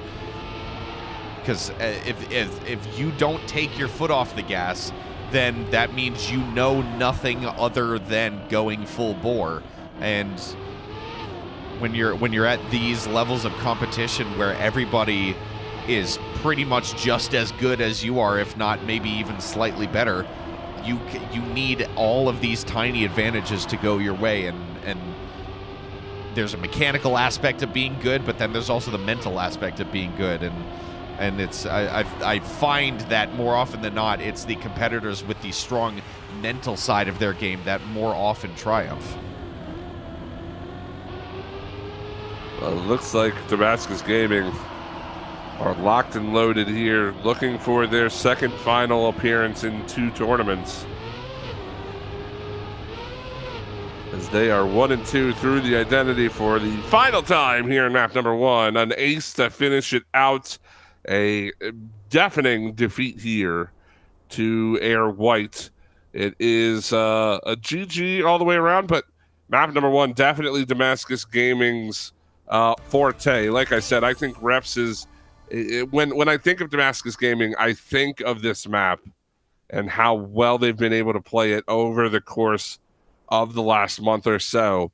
And they continue to show that they are one of, if not the fastest team in North America here on Reps. As now we move to map #2, and hopefully this time we'll see, as back and forth comes up, we'll see Air White with a little bit more life here.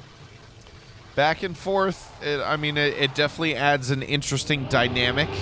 It's not entirely about raw pace. You need to make sure that you get the wet plastic bug slide section just right. So you've got that mechanic to worry about.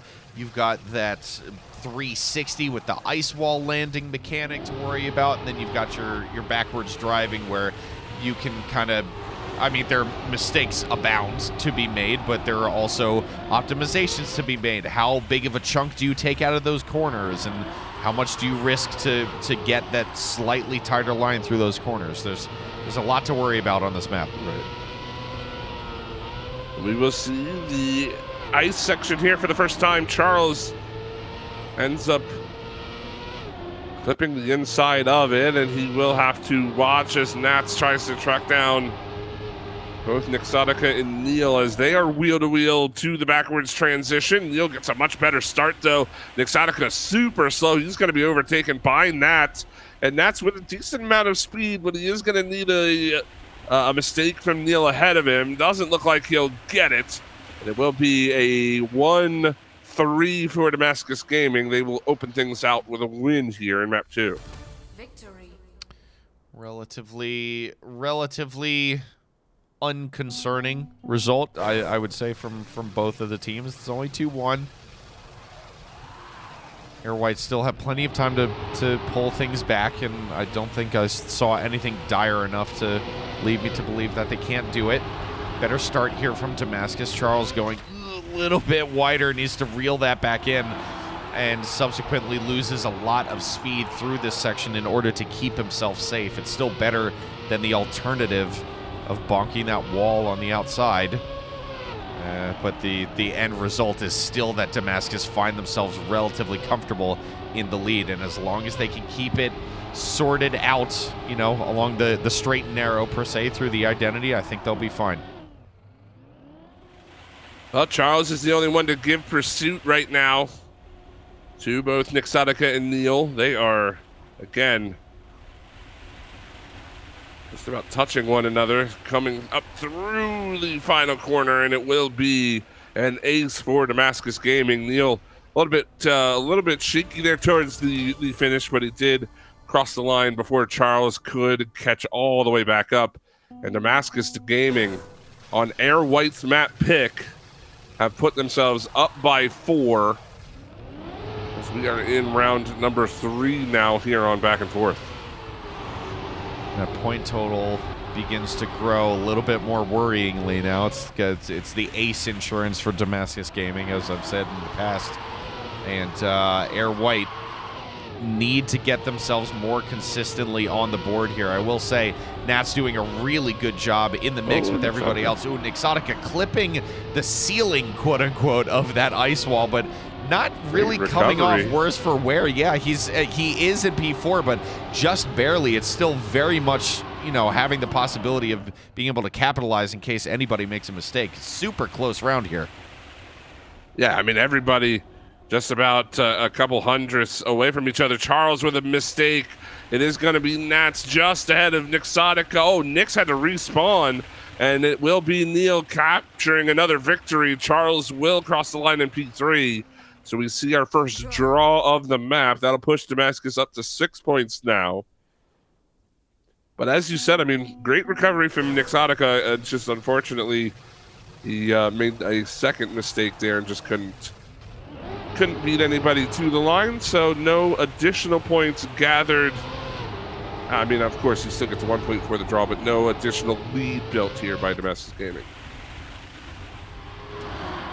Speaking of leads, Charles in the lead, if for only temporarily, as Nixotica, actually kills a little bit too much of his speed there, threatening to bounce off of that ceiling portion yet again. Yeah, no, Charles relatively comfortable in the lead ahead of Nixotica and Neil.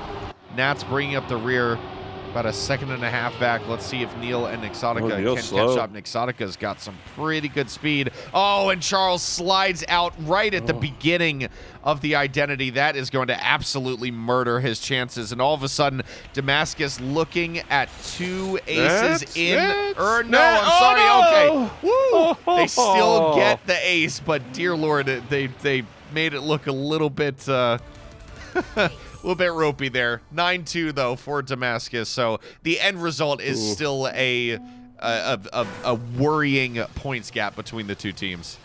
And it really looked like Charles had an opportunity to turn that into a draw. Obviously, Neil hitting the finish line there, but unfortunately, Charles off the inside wall, and that might just spell the end of this map.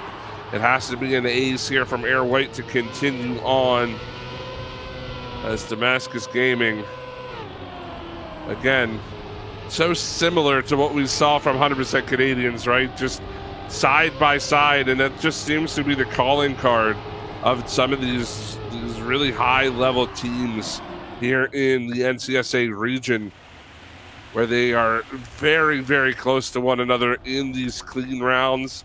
You know, you can only deviate so much from your line, but when they haven't been more than about 100th away, and of course the finish will end like that. But, you know, outside of bonking on the finishing gate there, Nixotica and Neil were just about the same player in that regard, and they will take map number 2.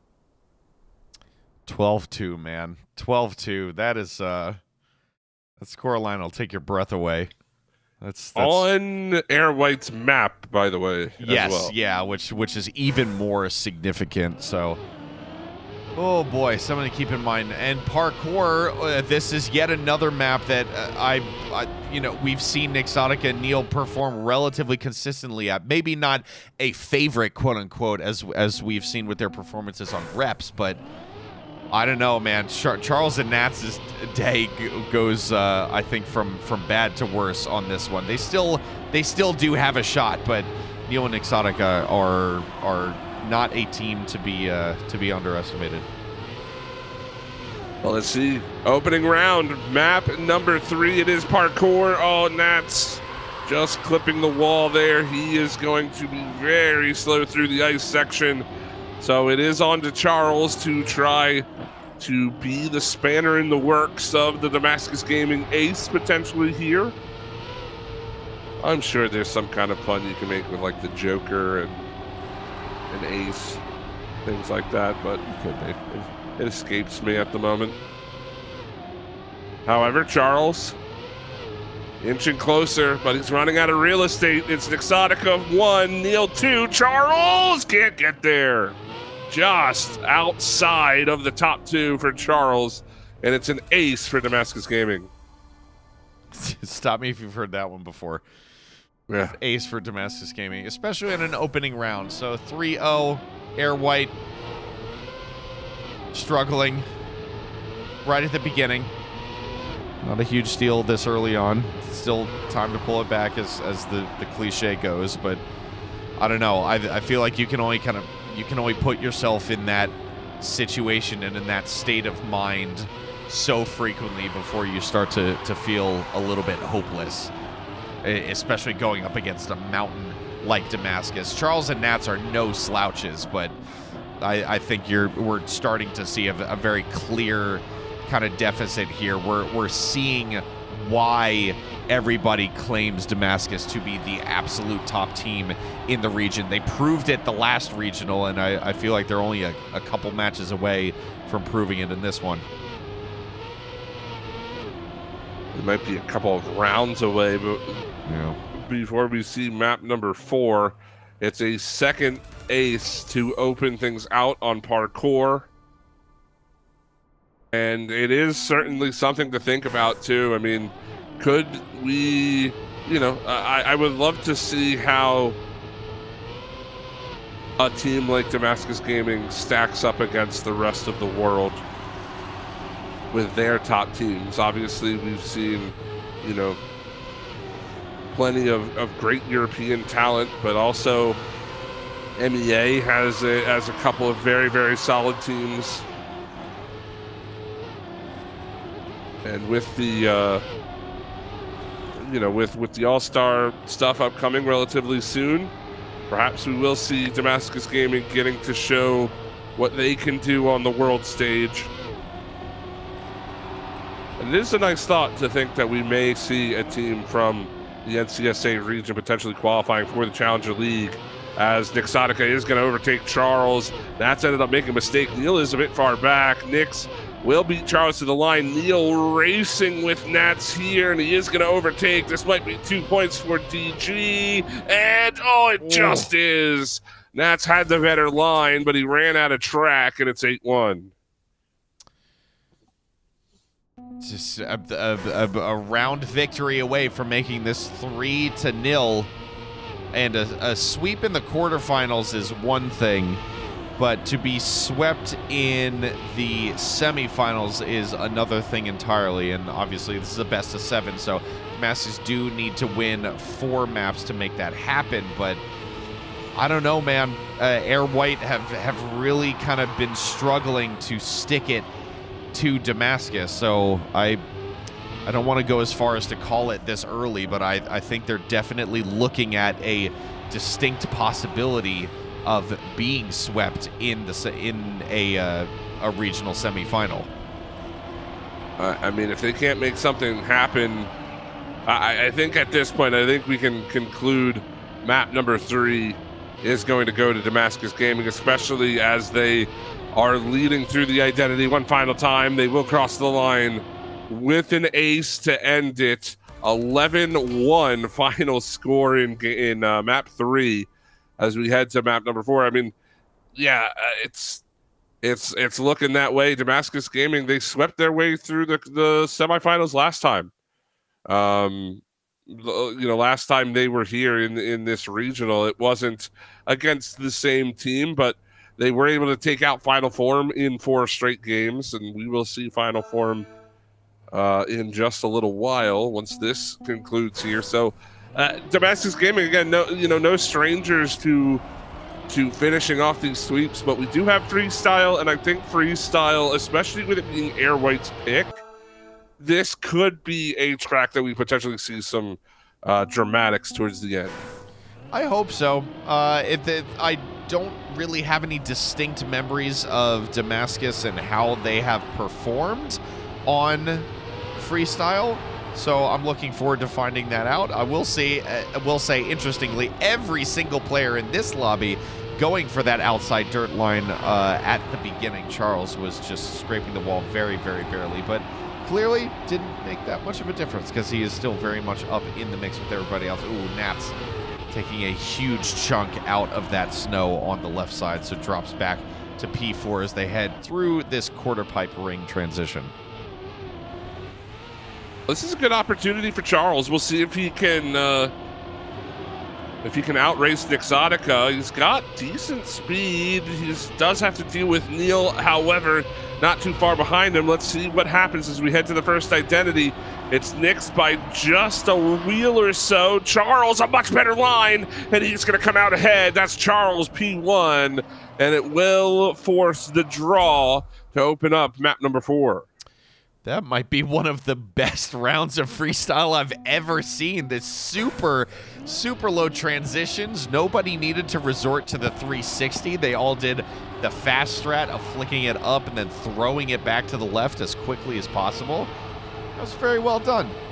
I'm hoping for a similar amount of consistency throughout the rest of this, but I'd be a fool to bet on that because I've seen freestyle for, you know, the entirety of the season up till this point, and freestyle takes no prisoners. And it was, you know, that was a pretty impressive round from Charles, by the way, with that early mistake. It's hard to call it a mistake. Oh my goodness, Neil directly into the pole. I mean, just face first into that pole, unfortunately for him. And I will say, Charles, he's got work to do against Nixotica again. This time, Nick's a little bit farther ahead, and it's going to be into the identity they go. Nick's able to make it clean. Charles does clip, but it doesn't matter. Nats crosses the line in third, and we have a 2-2 game now into round number 3. And, you know, just thinking about it too, Leachy, the fact that you can't win a map in less than 4 rounds, like you have to play 4 rounds, right? Yep. Even if you aced every round, it still takes 4 total rounds. The fact that we watched a series go only 17 rounds, it was nearly a perfect sweep in that regard for 100% Canadians, when you think about it that way. Oh, that's true, yeah, because it'd be 16. Yeah, they almost did it. They played 1 extra round that they had to play. That's nuts when you think about it like that. So then the only thing is that would you judge a perfect sweep by... yeah, I mean, you can call it whatever you want. Well, you know, it's not a perfect sweep. But. Yeah, because the other team still... Like, you can still manage to finish a series in 16 rounds and also allow your opponent to get a point here and there. Yeah. That's the Which only is thing. what happened, essentially. Yeah, pretty much. Let's see now. Opportunity, Damascus Gaming. Oh, wow. Splitting the uprights there, but Nats ends up having to respawn. Neil, of all players, is going to cross the line first. Charles in second. Nats, oh, he's falling, but he makes the jump. Is Nick's there? No, he had to double respawn again. Nats will cross the line. We see 3 draws back to back to back here on freestyle. And this is what I was saying. I thought we'd see a little bit closer of a map, and that's exactly what we're getting now. We're getting it, albeit with some mistakes. Almost all in the identity. You know, there are a couple clips kind of here and there throughout the map, but none of them seem to be hyper detrimental to anybody's abilities here. So we press on. It is 3-3 indeed, but Damascus Gaming with the gigantic advantage in terms of the series score, 3-0. Oh, yeah. Oh, absolutely.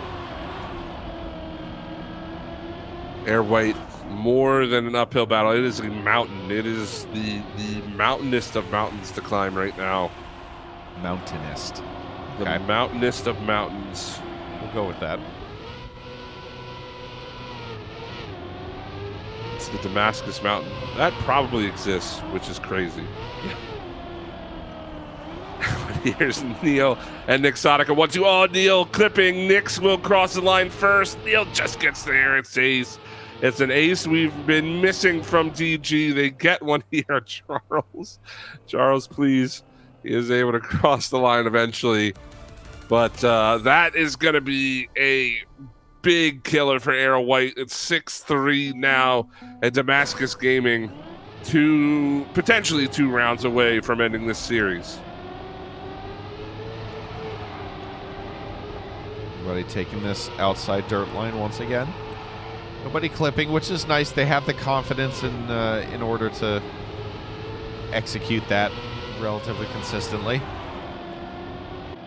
Oh, I think Nats may have hung the wheel there on that outside drift, so it's going to be very, very far back, not really able to contribute unless everybody else in the lobby makes a mistake as well. Who slammed into the CPRs? That was Neil indeed, and is completely dead in the water with that respawn. So now all of a sudden we have a two-pack race going on with Nixotica and Charles up front. This is important. If Charles really needs to beat Nix if he can, it's going to be Nix to lead him into the identity, and it will be Nix to lead him to the finish line. Nats, however, is able to finish things out. Neil is really struggling after clipping that CP. Does he have enough time to get there? It's not going to matter either way. We'll just cross the line, so he does get a finish in the stat column there. But it is a draw. Here we are, match point for Damascus Gaming. An ace will end it. Air White, still a little bit of life left, still have looked decent on this map, but they just haven't been able to pull out any victories. One ace for Damascus will do it. Two aces for Air White will do it. Oh, slow down right there. That was Neil. Didn't quite catch what happened, but regardless, it results in him sailing all the way down to the back, so it's looking like a draw early on, and all Charles and Nats need is for Nixotica to slip up, and all of a sudden this could be a relatively positive result. Nats bonking the bottom of that CP ring, so now it is Nixotica and Charles once again in the lead as we work our way towards the identity. Charles, it's so important here that he makes this work, even if you don't take the win. You just got to keep it on the track. Let's see what he can do. He's got good speed. He opts for the 360. Is the landing going to kill him? It does, but wait, Nix hit the pole, but it didn't cost him. His tire crosses the line. He gets the victory, and it's 9-5 now for Damascus Gaming. That was confusing. I thought. I was expecting Charles's line to like flip up to the top, and then what, like barely 400s, and Nixotica still took that one? Oh, he took it in the weirdest way I've ever seen. I don't know. He is obviously, you know, a little bit of lag from Nixotica, but he, on my screen, slammed into the finish pole, and his momentum turned his car around to have his tire cross the line. Looked weird to me. Maybe that's not what it looked like on the broadcast, but no, it was definitely the same thing. It was a quick shot, but I don't know. It didn't look like or rather the results on the timing tower didn't look like what we expected it to, but right. It is what it is. Look at this, Damascus looking like an ace to end this. Yeah, this could be it. If one of the players makes it through here without a mistake, it's over. And they'll both cross the line hand in hand. 10th separating them. An ace for Damascus Gaming. Why not? They have done it again. They are into the finals of the NCSA Regional number 2, trying to replicate their win from 3 weeks ago. Well played to them. GG's all the way around. GG's to Air White. Congrats on their first top 4 appearance. But again, they do run into the reinforced steel door that is Damascus Gaming. Yeah, can say that again. 12-5, 4-0. The only team to give Damascus any issues throughout day 2 has been Halcyon Dairy. They only took one map off of them, and Damascus was like, yeah, let's not do that again, and absolutely wiping the floor with Air White. So the good thing is that Air White now do get their share of, what is that, 3 World Tour points, because they finished joint 3rd and 4th there. So good for them. Damascus now has a minimum of 5 working their way. Their goal will be towards winning the regional and getting 7 as well. Things have been looking very rich for them in terms of the World Tour point haul. So GG to them. Well, folks, we have one other semifinal here in just a couple of moments. Final Form coming off an incredible comeback victory against Air Green just a little while ago. An insane map 7. They are prepared to do battle with 100% Canadians, the runner-up from last regional. You are not going to want to miss that series. We will bring it right to your eyeballs here in just a couple of minutes. Make sure you keep it here on Trackmania Twitch channel.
Hello and welcome on back to the NCSA Regional Number 2. It is just about time for the second semifinal. It's, as always, Hunted and Leachy here in the booth with you to bring you all the action. And again, we see 100% Canadians looking to punch their ticket to the grand finals. Final Form looking to improve over their top 4 finish from last time around. Leachy, what kind of chance does Final Form have against 100% Canadians here? According to some stats in the background, not a very good one. So we had as the pick band starts, so we'll flip over to that right away so people can stay tuned while that is happening. No, gyroscope again. Oh God. By gyroscope, I guess. Slow down, pick number 1. Based on the stats and the average pace between each player, there was a calculation done in the background that gives Final Form a 10% chance at beating 100% Canadians, whereas 100% Canadians have the inverse of that. They have a 90% chance of making this work. The only map that Final Form has a faster average pace on versus 100% Canadians is Flip of Faith. 100% Canadians owns everything else. You're telling me there's a chance? Yeah, I guess I am, yeah. There is a chance that we see a non-rematch final here for the NCSA Regional Number 2. And hey, let's see. Again, last regional, Final Form made it into top 4, and then they ran into Damascus Gaming. They were on the opposite side of the bracket from 100% Canadians. This time around, obviously, they are on the same side, and Flip of Faith was not picked again randomly. It's Freestyle Map 7, and we are going to start on Slowdown, go to Agility Dash, then Reps parkour, arrow pipes, slippy slides, and to finish things out on freestyle. Pretty good list here. Are you surprised by any of these picks? No, not really. I mean, maybe only in the way that freestyle has still given so many people trouble. So I'm surprised that freestyle isn't one of the permabans compared to something like gyroscope, but I don't know. I still do not understand the world tour wide permaban of gyroscope. It's such a good map, and it gives, I feel like it gives people so many fewer problems compared to a map like Agility Dash or like oh my god, my brain. Any of the other maps? I guess. Yeah, freestyle, I agree. Freestyle, that's what it was. Freestyle. I certainly agree. As we start things out on slowdown, and this should be a pretty interesting map. Actually, I wouldn't be surprised if Final Form can put up a pretty good fight here against 100% Canadians on slowdown. As we are into round number 1, it's Zettins to lead the way in the blue here for the Canadians. It's Final Form in red. Andro not too far behind, but it is a tight pack up front with Zettins ahead of Tankrum. Oh, Zettins, big mistake there. Tankrum's going to overtake. Oh, Novastar, a big mistake as well. And now it's on to Hondro, but he ends up having to respawn as well. That's a big ace to start for 100% Canadians. That was unfortunate. Yeah, it was looking relatively even there, and then all of a sudden, 100% Canadians made it happen. Interesting. 3-0 early ace for 100% Canadians. Definitely something that they are used to. What is the bug that you have on your screen? Yeah, I'm just noticing that now. The colors of, I think it's Zettins. No, just Zettins that's wrong for you. For me, he's blue. What in the world? The name, like the nameplate on the bottom is blue, but I did see just there the floating one above the car was red for a second. He's a spy. He's a spy. Yeah. Oh my. Okay. Yeah, he's blue on my screen. That's weird. Red players. That's bizarre. Okay. Well, hopefully everybody can sort it out. If it's a Canadian flag, it's on the 100% Canadians team. How about that? As it looks like they're going to look for another ace. Can Andro catch on? No, not quite. And I guess if they're P1 or P2, it's the blue team because that is back-to-back aces now. 6-0 Final Form. They could have 3 players on their team. 3 players showing as red, and they still can't ace or they still can't take a single point off of 100% Canadians. Hondro falling back quite far.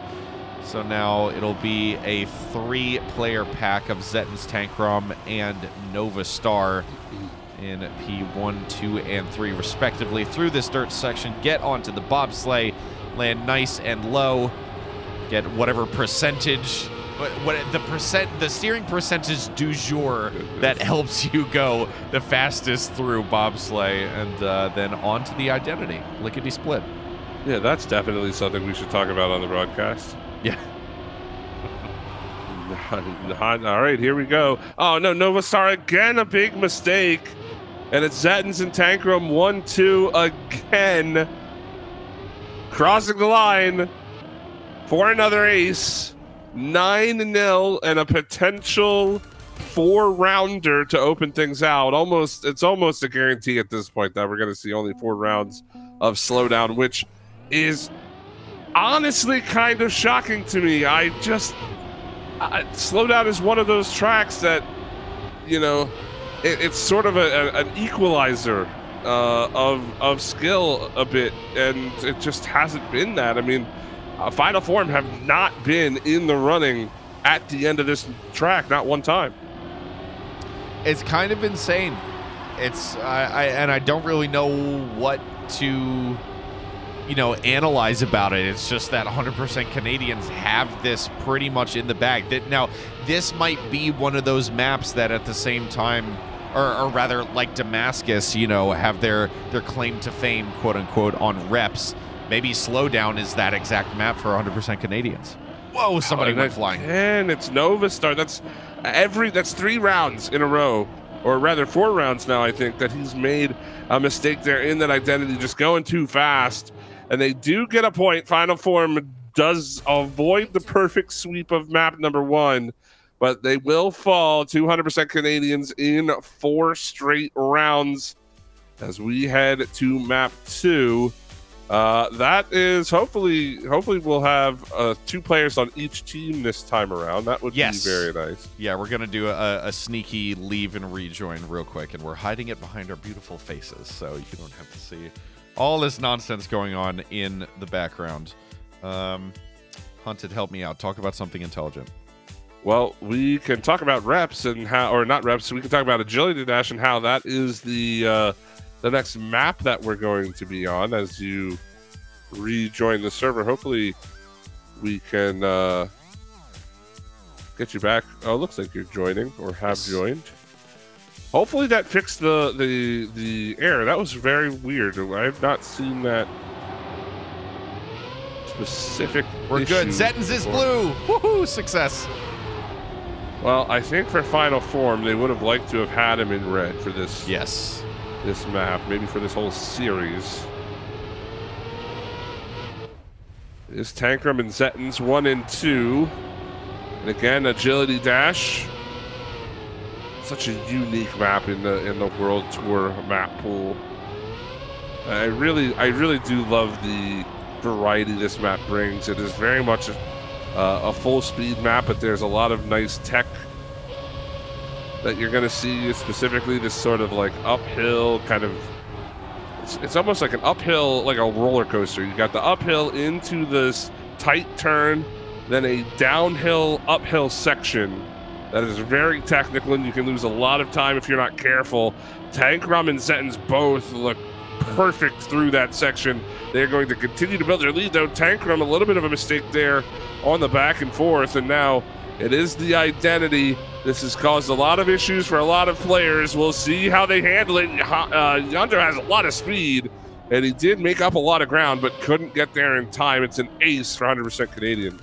It's interesting. Alejandro did have a ton of speed, but it's yet another one of those situations with plastic where the sharp, well, I mean, with a lot of these kind of low grip surfaces, plastic, grass, dirt, where the sharper you turn, the more momentum you lose. And he had a ton of speed, which then the result of that is that he's got to turn sharper in order to make sure that he makes the next corner, which then means all of that speed bleeds off. So he makes the corner, but all of his speed has completely disappeared. So it's a painful trade-off that sometimes you have to make purely for the sake of surviving that section of the track.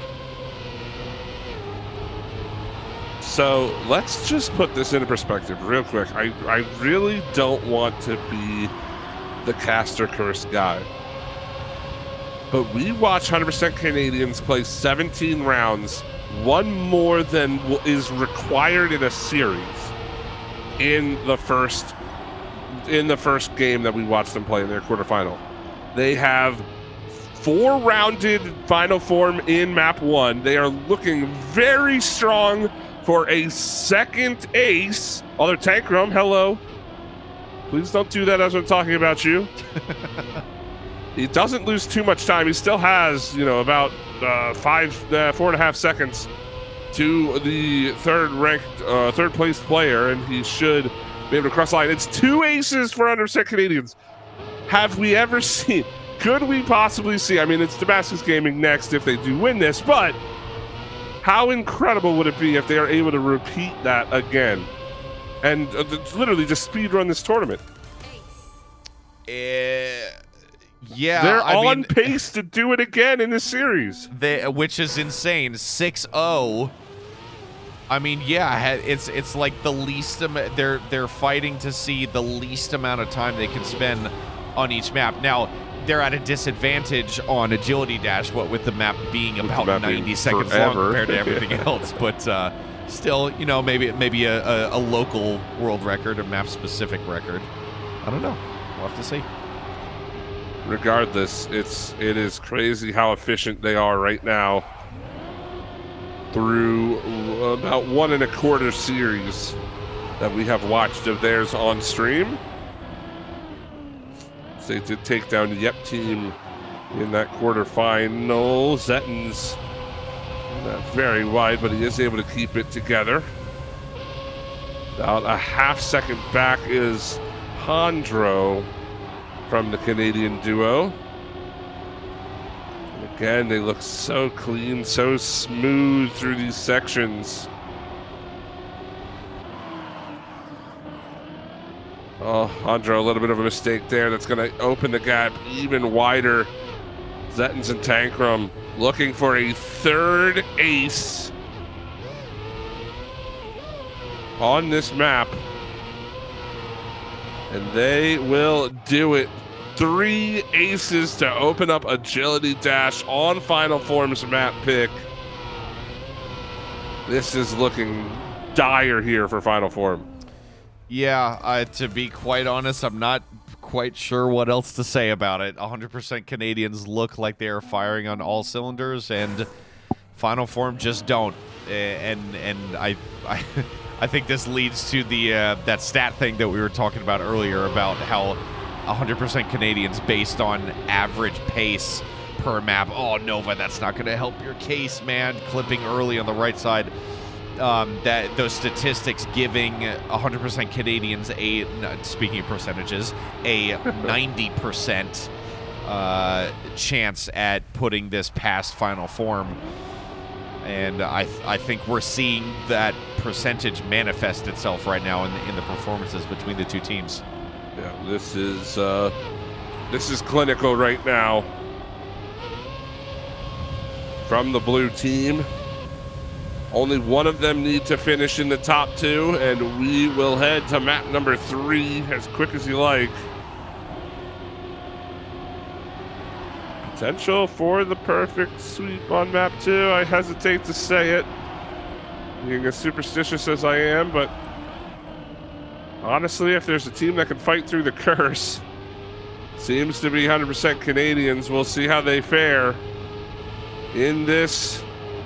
The final identity. Novastar's 10 seconds back. A mistake here might not even help him, and it will be a perfect sweep in map number 2. Absolute domination by 100% Canadians.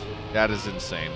And especially on a map that as difficult and as lengthy as agility dash, to put in a 12-0 is no joke. So we go to map number 3 with Final Form losing 2 maps in a row and the second map getting absolutely dead to right swept. So mental has got to be quite negatively affected right now. It's going to be reps for map number 3. Hopefully this is somewhere that they're able to pull out some degree of a positive performance. And I don't think this map even goes in their favor. I mean, obviously it's not their map pick, but I still think 100% Canadians has the edge on this track. Just the way that it's played. Yeah, it's tough. The identity is tough, but it's not arrow pipes, right? Where you can have such a massive mistake to go first to last instantly.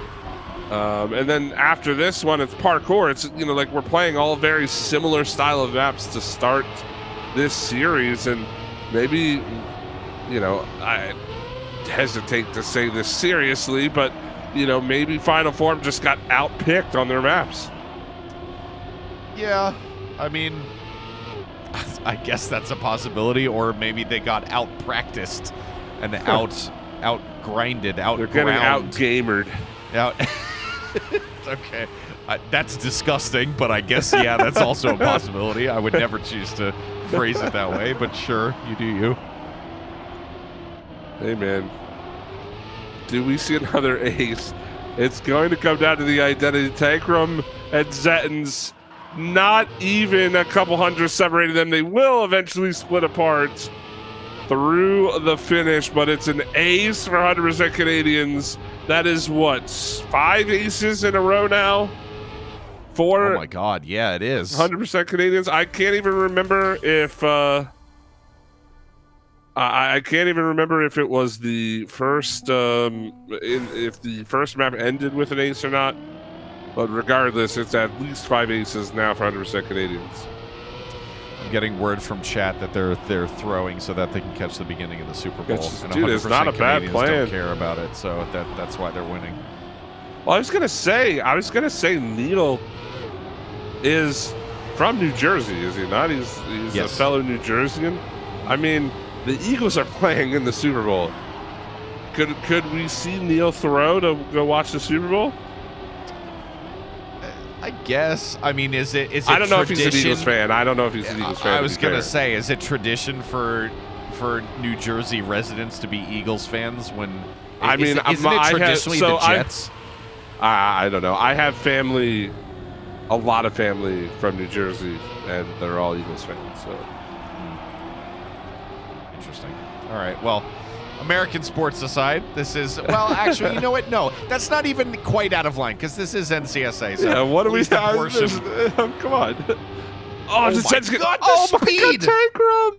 No way, another ace! I cannot believe that. I don't know how Tankrum had that much speed, and he beat both Zettens and Nova Star. What a snipe! That was insane. Neil's in chat. We do support Eagles. I don't like American football. All right, fair enough. But he doesn't like the sport, but he's got to support the team. So respect, I guess. I don't really know how to how to look at that.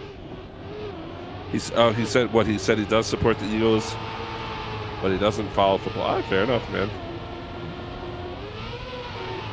Anyway, fair Trackmania. Enough.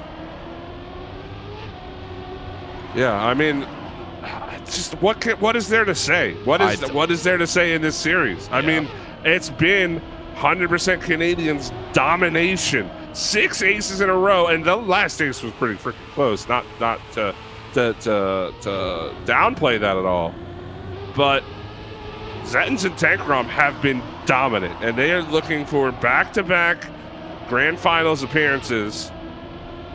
And you know, its final form just hasn't been in their way. And they're not going to be in their way again. It's another ace. That's ace number 7 in a row. Right? Yes. Yeah, four in a row for the last map, and this is 3, 6, 9, so 7 in total. Wow. Are we going to have 8 aces in a row? I know that in the MEA region, there was an actual perfect sweep where it was 4 rounds of 4 aces in a row every single map. Oh, really? Oof. Which is insane. So, you know, maybe not quite getting that here from the NCSA region, but I mean, we're pretty close at this point. Hondro and Nova are doing their absolute best to keep up with the juggernaut that are the team of 100% Canadians in the form of Tankrum and Zettens. But man, you can only do so much. I'm just surprised. You know, is that wrong for me to be surprised that we're seeing this level of domination from this team against Final Form? Like I wouldn't have expected us to be talking about potentially 8 aces in 2 maps to finish off maps 2 and 3, though Tankrum is a little bit behind. But it doesn't matter. I mean, this map is over if one of them finishes P2. And Tankrum again! What? He snipes everyone again! And it's another ace, and Final Form can do nothing. The speed that Tankrum had through that final jump compared to everybody else was astonishing. It just, the second he came off of that first bench and you saw the gap closing, you knew that it was completely done. That is terrifying. Map number 4, it's parkour, and Final Form, understatement of the year, have it all to do. They had the first goal should be let's not get aced again in this next round. That's easier said than done. Goal number 1 for Final Form. And Leachy, again, we could potentially see 100% Canadians go 16 rounds in a best of 7. They could PB on fewest number of rounds in this series, and their current personal best is literally 1 extra round. That's insane. I hate to say it this way too, although Zettens did make a mistake, so this is an opportunity for Final Form to get some points on the board. And I hope that if Final Form goes back and watches this broadcast, that there is no disrespect to them, but it's just, again, it's another level right now from 100% Canadians. But let's hold that thought for just a second, as Novastar and Hondro are in an opportune position to earn some points right here. Tankrum doesn't get there in time. He's 1,000th away, and that is 2 points and a win for Final Form. Oh my God, I switched to him just in time. There was the slightly lower landing, and I thought that was going to pay off, and it was a millisecond away from doing just that. 2-1 Final Form, probably the first lead that they've seen in quite some time. I hope it's longer lived than the 100% Canadians lead has been up till this point, but it is so hard to deny the performances that we've seen from the 2 Frenchmen turned Canadians.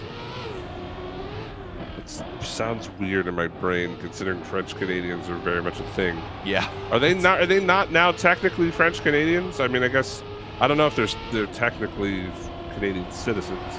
That's a little bit too deep for me. I'm not going to get into all that. Oh, no. That was Novastar hitting the wall. Oh, boy. This is a chance for an ace, though. Zettens is a little bit slow. Hondro, can he catch him? Can he deny the 16-rounder? No, it's an ace. And the 16-rounder lives on. They still need 2 more aces back-to-back, but it is still there. Dee. We're getting used to hearing that over and over and over again. 4-2. 100%. Courtesy of 100% Canadians, that is going to be stuck. Yeah, that announcer lady has really been working hard this series. Yeah. She's somebody. She better be paid overtime for this. 100% Canadians are putting her through her paces. Novastar and Hondro fighting it out on parkour. It could be the final map. It could be the first map in the most epic of comebacks against the most unlikely of foes. Was it? Only time will tell. Zettens making the slightest of mistakes, still able to pull it back, though. Still so fast. It's unbelievable. They get to the dirt, and he's already fought back up to P3, almost about to overtake his teammate in tank. Overtank his teammate. And they are looking to potentially beat Novastar. Won't get it. There goes the 16-rounder. It's dead in the water now. We almost had it. But could we see 17 rounds in two different series back-to-back? The speedrun still lives, but 100% Canadians having to play 5 rounds. I'm sure they're kicking themselves now about that. Final Form not out of it, though. They have 3 points. And we could be, all this talk about the speedrun could be dead if they can take this map. Yeah, 100% Canadians washed. Can't even speed run against one of the best teams in the NCSA region. 16 rounds, can't even do it. Come on, guys. Can't PB. Come on, man. Get your act together. Zettens and Tankrum in an ace formation, as dearly beloved QDC likes to call it. Hondro, just managing to stay off of the wall.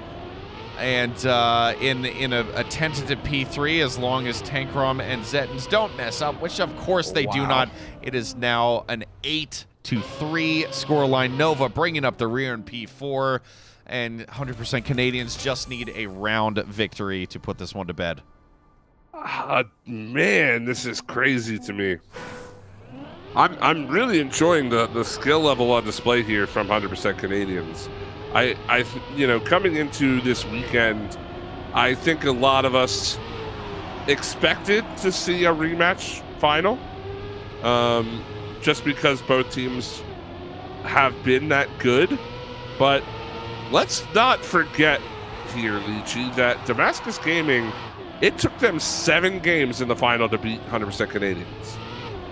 Are you worried if you're DG right now watching this? All of those Zetton's a little bit off track, but he's going to build all that speed back up. Watch him go one more time here.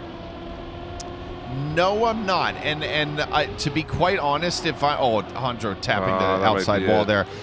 To be quite honest, if I'm Damascus, I don't think I'm even watching this. I think I'm just focusing on warming up, practicing. Tankron P1, Zetton's P3. That is it. That's the victory they needed, sweeping their way past final form in the semifinal here. Final form sent home, not able to get a single map off of 100% Canadians, but quite honestly, I'm not surprised given the lights-out performance of Tankrom and Zetton's here. Wow. GG's. Well played. 100% Canadians with that officially have played 36 rounds today, with the requirement being at least 34. Again, I hate to continue to drive this point home, but that is insanity to me that they have beaten a top 8 team and then a top 4 team in the exact same way. And now, I mean, if they could do it against Damascus Gaming, this might be the greatest team of all time. What an upset. Well, I say upset, 100% Canadians are definitely, I feel like, community recognized as probably the second best team in the entire region, and was factually proven in the last regional. But if they could overthrow Damascus and actually give them a run for their money in this grand final coming up, that would be quite the match to witness. Well, it's got to be a match. I know that for sure. It is going to be a fun matchup. It's going to be a rematch from NCSA Grand Final number 1. You are not going to want to miss it. We are going to take a short break. Make sure you get all of the lovely snacks that I'm sure are cooking in your home. Keep an eye here, as we will be back in just a couple of moments to bring you the conclusion of the NCSA Regional number 2.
Hello, ladies and gentlemen, and welcome on back to the NCSA Regional Number 2. Hunted and Leachy here with you to bring you one final series.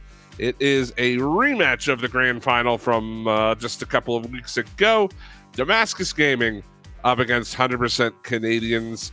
We saw both teams have pretty solid, that is a little bit of an understatement, pretty solid semifinals. They are both here ready to go, looking for all the TM World Tour points possible.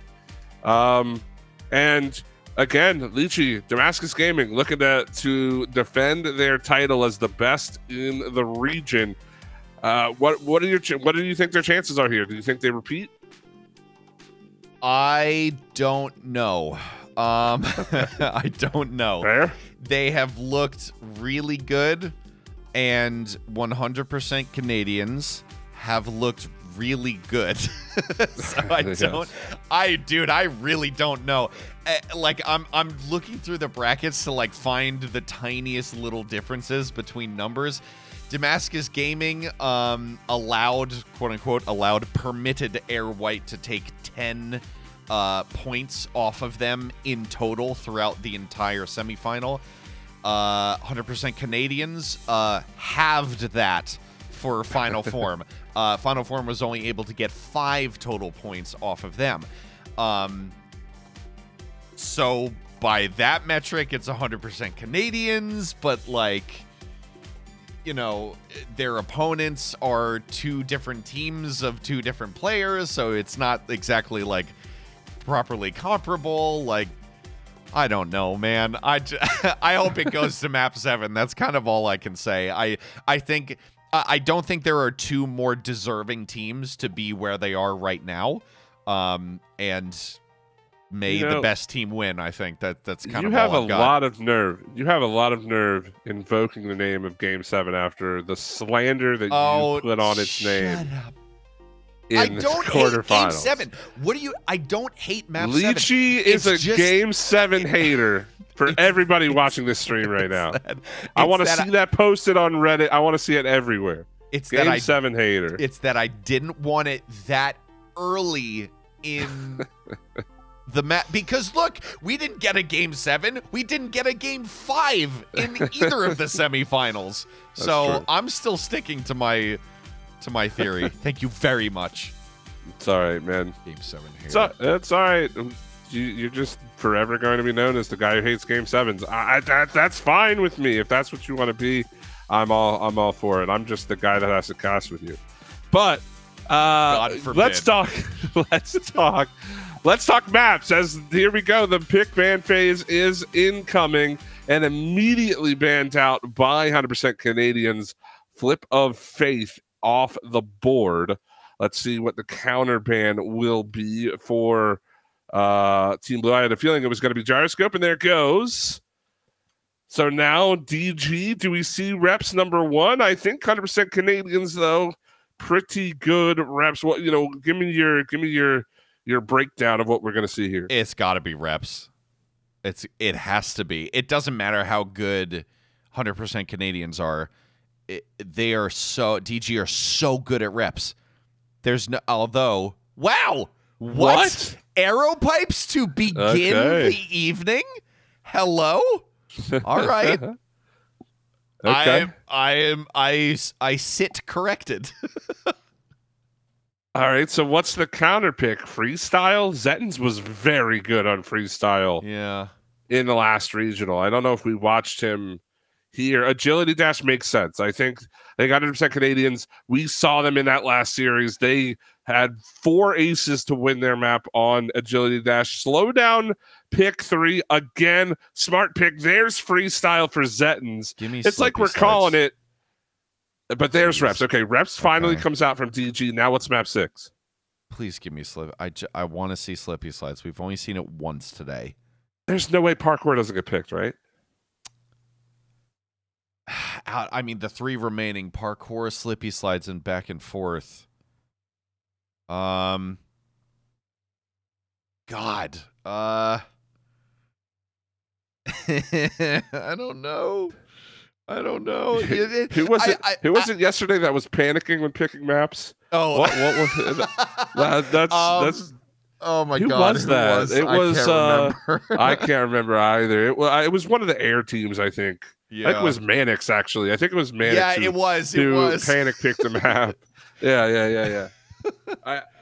There we go. You got what you wanted. You got slippy slides, and then back and forth is the last map. Back and forth as a map 7. That's surprising. I mean, the fact that Arrow Pipes is number 1 is the most surprising. Yeah, it feels like we're backwards. It feels like we should be going in reverse. I agree. Yeah, not in a million years would I have expected somebody to begin their grand final on Arrow Pipes, dude. That's and then Agility Dash right after that too. Like this is going to be fun. This will be fun. We get to see Arrow Pipes, Agility Dash, and Freestyle at the very minimum, which has definitely caused teams some troubles in the past. So I'm looking forward to it. I'm hyped to get Arrow Pipes on our screen. We haven't. We did. Well, no, we saw. No, I'm getting confused. I was thinking about Grand League today. We did see Arrow Pipes at Grand League, but not here. Not in this regional, I don't think. Not yet. The only way this map order would have been cooler is if back and forth turned into gyroscope. Gyroscope, yeah. Agreed. 100% agreed, but you know what? People don't like gyroscope, and they also don't like fun. It's kind of like you hating Game 7s. Oh my God. The rest of the community hates fun. So there's that. You have a lot in common. You are manifesting content because no one else. The more you highlight it, the more likely people are to be like, "Oh, it's out there now, buddy. It's out there, guy." God, I wasn't slandering Game 7. I just didn't want it that early. Okay, it's long out there live now, Game buddy. 7. It is out there now. Here we go. Arrow Pipes. Map number 1. It is the grand final. NCSA Regional number 2. The rematch between Damascus Gaming and 100% Canadians. 100% Canadians looking for their first regional victory. They came ever so close. It took 7 maps last time. Will it take 7 maps this time? We'll have to find out. Tankrom is in the lead for round number 1.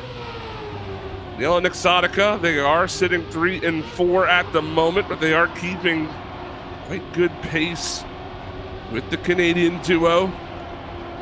As Nix is going to start to move down the inside there. He's got the speed over top of Zettens.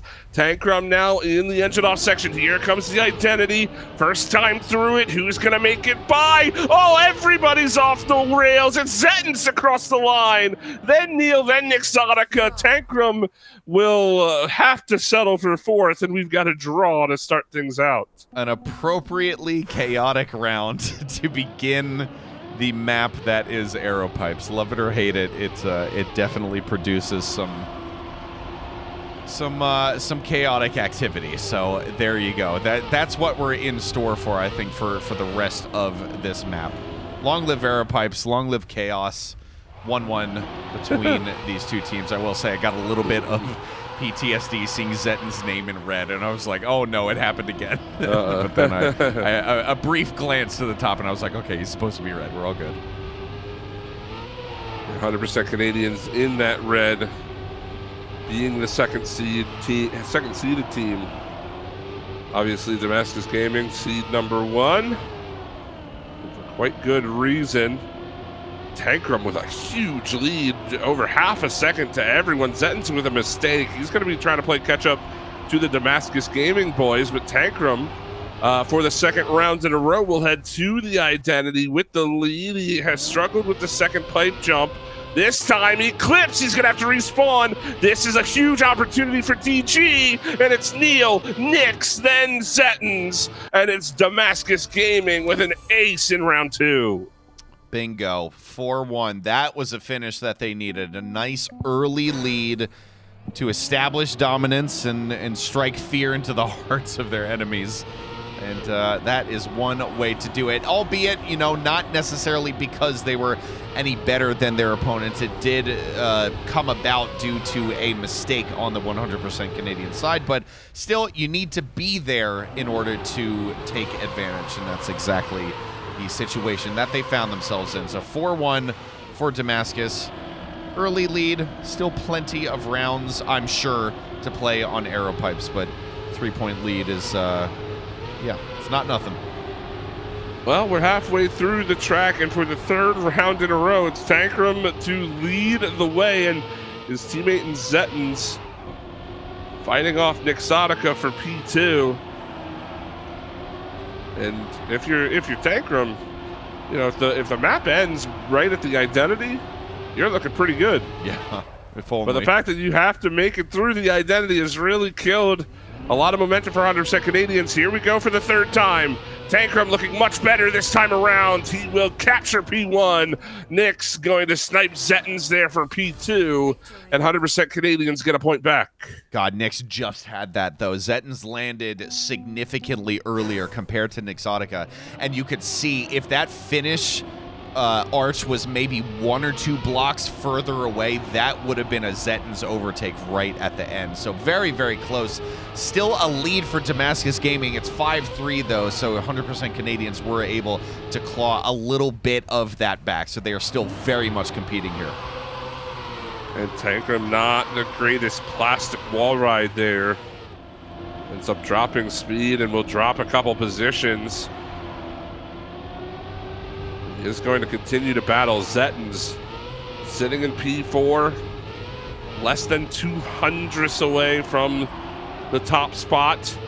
This is what we expect from these two teams, and should see it all series long.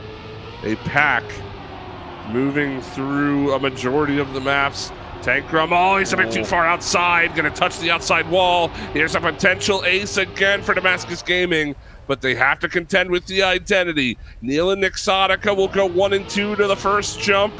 Neil clips, that gives Zettens a chance. Nixotica, smooth as you like, will capture P1, and it is a win for Damascus Gaming. They are on track point now on arrow pipes. Unfortunate there for Tankrum as well. Fell off the pipe, had a wonky landing right there at the end. I wonder if that was a little bit cleaner, if maybe he would have been able to overtake Neil with that slowdown he got. But it is what it is.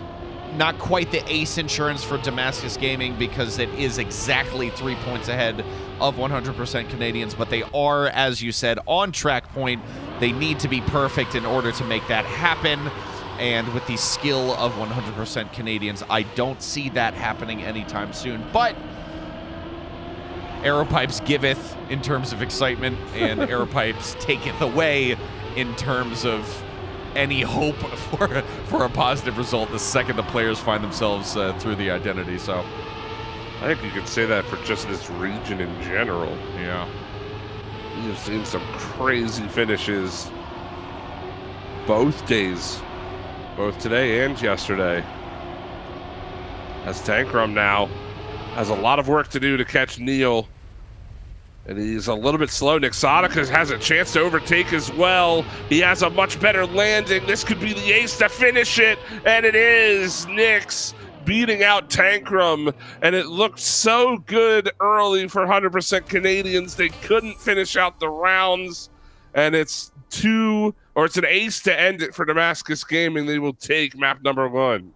108.5 as well. We haven't been focusing too much on the times, but that is no joke, and especially in a round where you need to ace to win it, so your backs are up against the wall. Putting in a time like that is serious. So yeah, Damascus Gaming are not going anywhere anytime soon. Map number 2, it's Agility Dash. It's those gosh darn blue platforms that send people to the moon every once in a while. Let's see which of these two teams are able to brave it out just a little bit better. And this is, this is a map that we could see. I would not be surprised if we see a long, drawn-out fight here. If we see multiple draws, if we see a very close score line going to that 10-point threshold.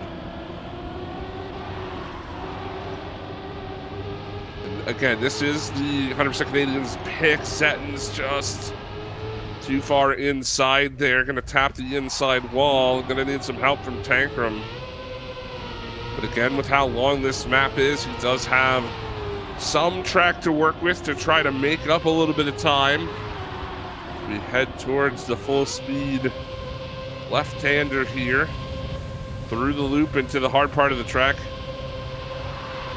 Again, Lucci, this track's so unique in its in its really just every bit of this track is so much different than what we see from the remaining World Tour tracks. Oh, who was that? That was Neil, who can't quite maintain the car control up through. That's going to give Tankrum the lead, and now it's Nick Sotica that's got to try to track him down. Neil's actually super slow all the way behind. That's going to give Zetton's P3, and this could be a win if Tankrum can keep it on. No, he hits the plastic section, ends up having to respawn, and that is going to turn into a draw. He hits the border. I thought he had it. He was just a bit overzealous.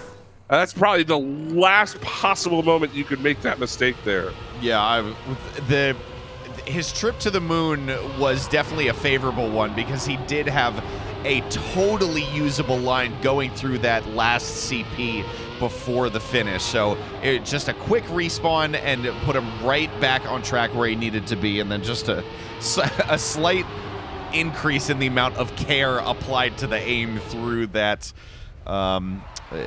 identity, and got him through. So it wasn't as bad as it could have been. It is a draw, so technically a stalemate, but they were definitely looking at a lead in terms of the points, so he will definitely want that back. Unfortunate mistake there from Zetton's right before that super turbo, so he is going to be far back in P4. Yeah, and well, just again, you can't count out. Even if you are a second and a half, 2 seconds back, there's so much room for error here that we have seen players make. This time, though, Neil and Exotica, as they approach the identity, pretty decent speed. Tankrum, though, is going to insert himself into the conversation. He is still sitting P3, needs to find a mistake. He gets one from Neil. Nix will cross. And that's going to be another draw as Neil can't respawn in time. And that's what I'm saying. Zetton's wasn't far enough back that you can count him out. So one mistake from Neil, and it's a draw yet again.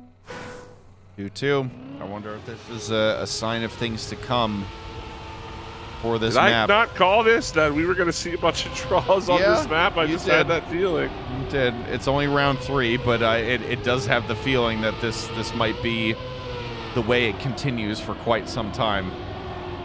Let's see about the consistency from all 4 players throughout the rest of this map, because the mistakes throughout the early sections of the map can definitely hurt them, even if they wind up getting the identity perfectly.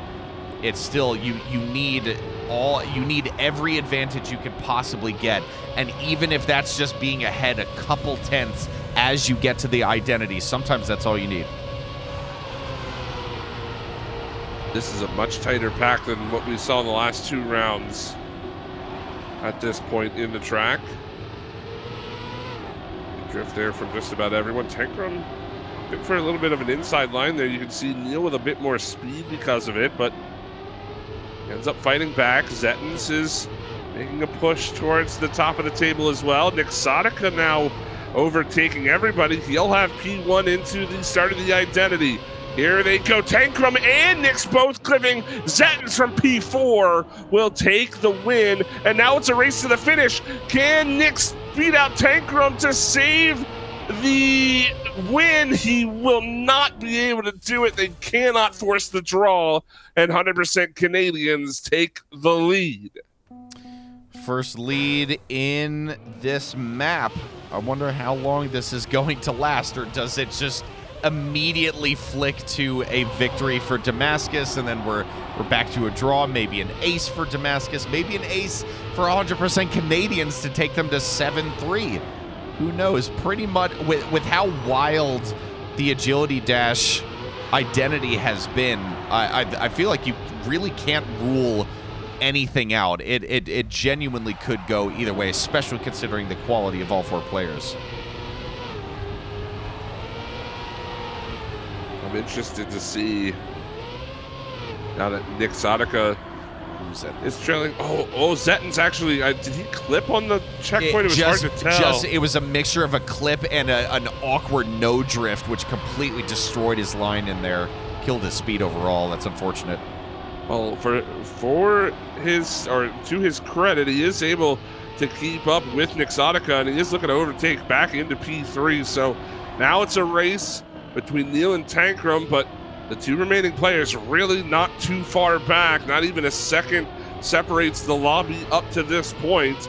Neil going to overtake Tankrum into the identity. He's struggled just a little bit, and he is going to go a bit wide. Here's Nick Exotica putting himself in the mix, and it's Tankrum to the line. Zetton's overtaking Neil as well, all the way back. Both Nick Exotica and Zetton's with a fantastic identity there, and it's 100% Canadians to take a 2-point lead.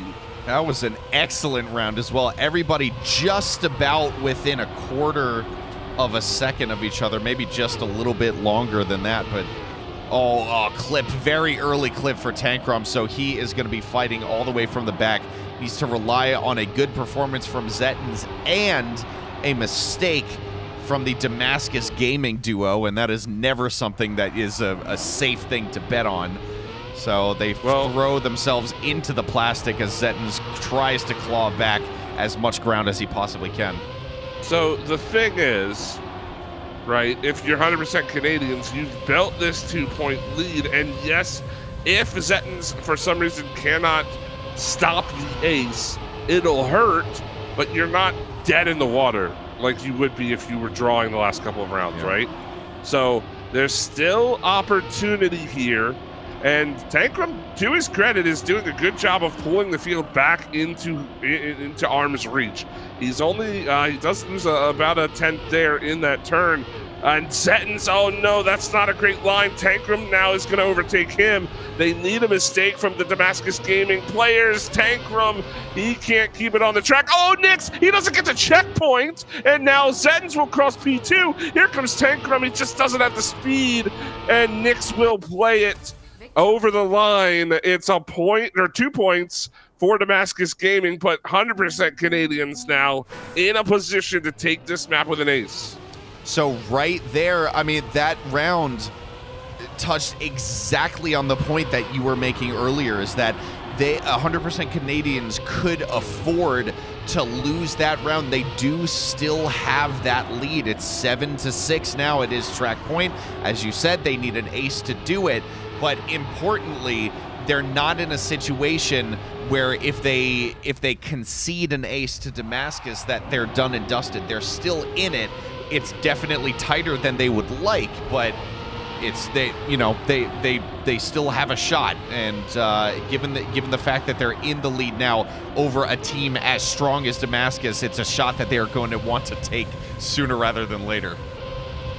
And if you can just get a point here, even if you concede 2 to Damascus Gaming, you're still setting yourself up well. Obviously, it would be 8-8 if that does happen. I mean, they can, afford to drop the ace if necessary, but this is an opportunity to attack, and we're going to see how Tankrum decides to play it. Zetton's is in P3 behind his teammate. Tankrum overtaking Neil, heading towards the identity. How does he decide to play it? Is he going to look for the risk? He does kind of have a little bit of a slow line, but Neil clipping. Now Tankrum then sets in the line. That's it. They've done it. The ace to end. Agility Dash. It's 1-1 heading to map 3. Wow. Okay. They made it happen. Man, that was close to. I mean, not ending in the time because there were mistakes made, but that was fantastic for 100% Canadians. And I said it earlier on this evening, but we have a match on our hands, and not only that, we have a grand final on our hands. We have survived Aero Pipes. We have survived Agility Dash. It is 1-1. It is map number 3. It is Slowdown. I almost said reps. It is Slowdown. I think, yeah, it's Slowdown for map number 3, and then Freestyle for 4. And with us having at least 5 maps to play, we will see reps, which should be a pretty good battle between these two teams for map 5. But here and now, it is Slowdown, and I have a feeling, again, that this map could be very, very close. Like I said earlier on today, I think Slowdown and Agility Dash are like the inverses of each other, right? They end up in similar situations, but in a very different way to get there. It's quite interesting. Yeah, it's an interesting map. It is probably, like I've said before, my excuse me, my favorite, just because in my opinion, the identity is the least challenging out of all of the identities that we have here. Let's see how this one goes. Nixotic being chased down by Zettens. Zettens a relatively comfortable P2. Let's see who takes a more favorable line through this last hump. It's going to be pretty much both of them. Nice and safe. That'll be a draw to open both teams' accounts here on Slowdown. That's the opening round. Yeah, I really like that from Nix, too. He played, obviously didn't go safe on it because he didn't have a lot of room, but he played that with confidence. That was quite good to watch.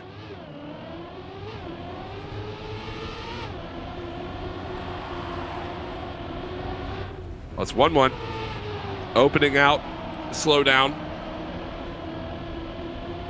We've seen a couple of pretty crucial mistakes made on this map in the identity, and it seems to be at a higher rate than I think a lot of us were expecting. But now that we've whittled it down to the top 2 teams, I think those mistakes are going to start to go quite low, though, pushing one another, playing with as much speed as possible, just trying to keep it on the track is going to be interesting. It's Nix, Zettens, Tankrum, Neil through the first hump. Second hump is good.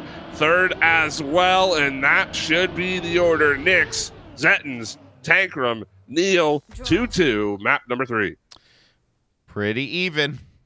Let's see if this turns into another Agility Dash situation where it's even for what, 2, 3, 4 rounds in a row, and then all of a sudden one team decides to explode forward and claim a confident lead for themselves. Wow, getting super close to that left side dirt wall there. Tankrum, not the best line through here, will drop back, although gets a decent amount of airtime, so can kind of sort of use the zoop to his advantage, but not really. Still finds himself about 2.5 tenths back as Neil and Nixotica are sandwiched between the two 100% Canadians.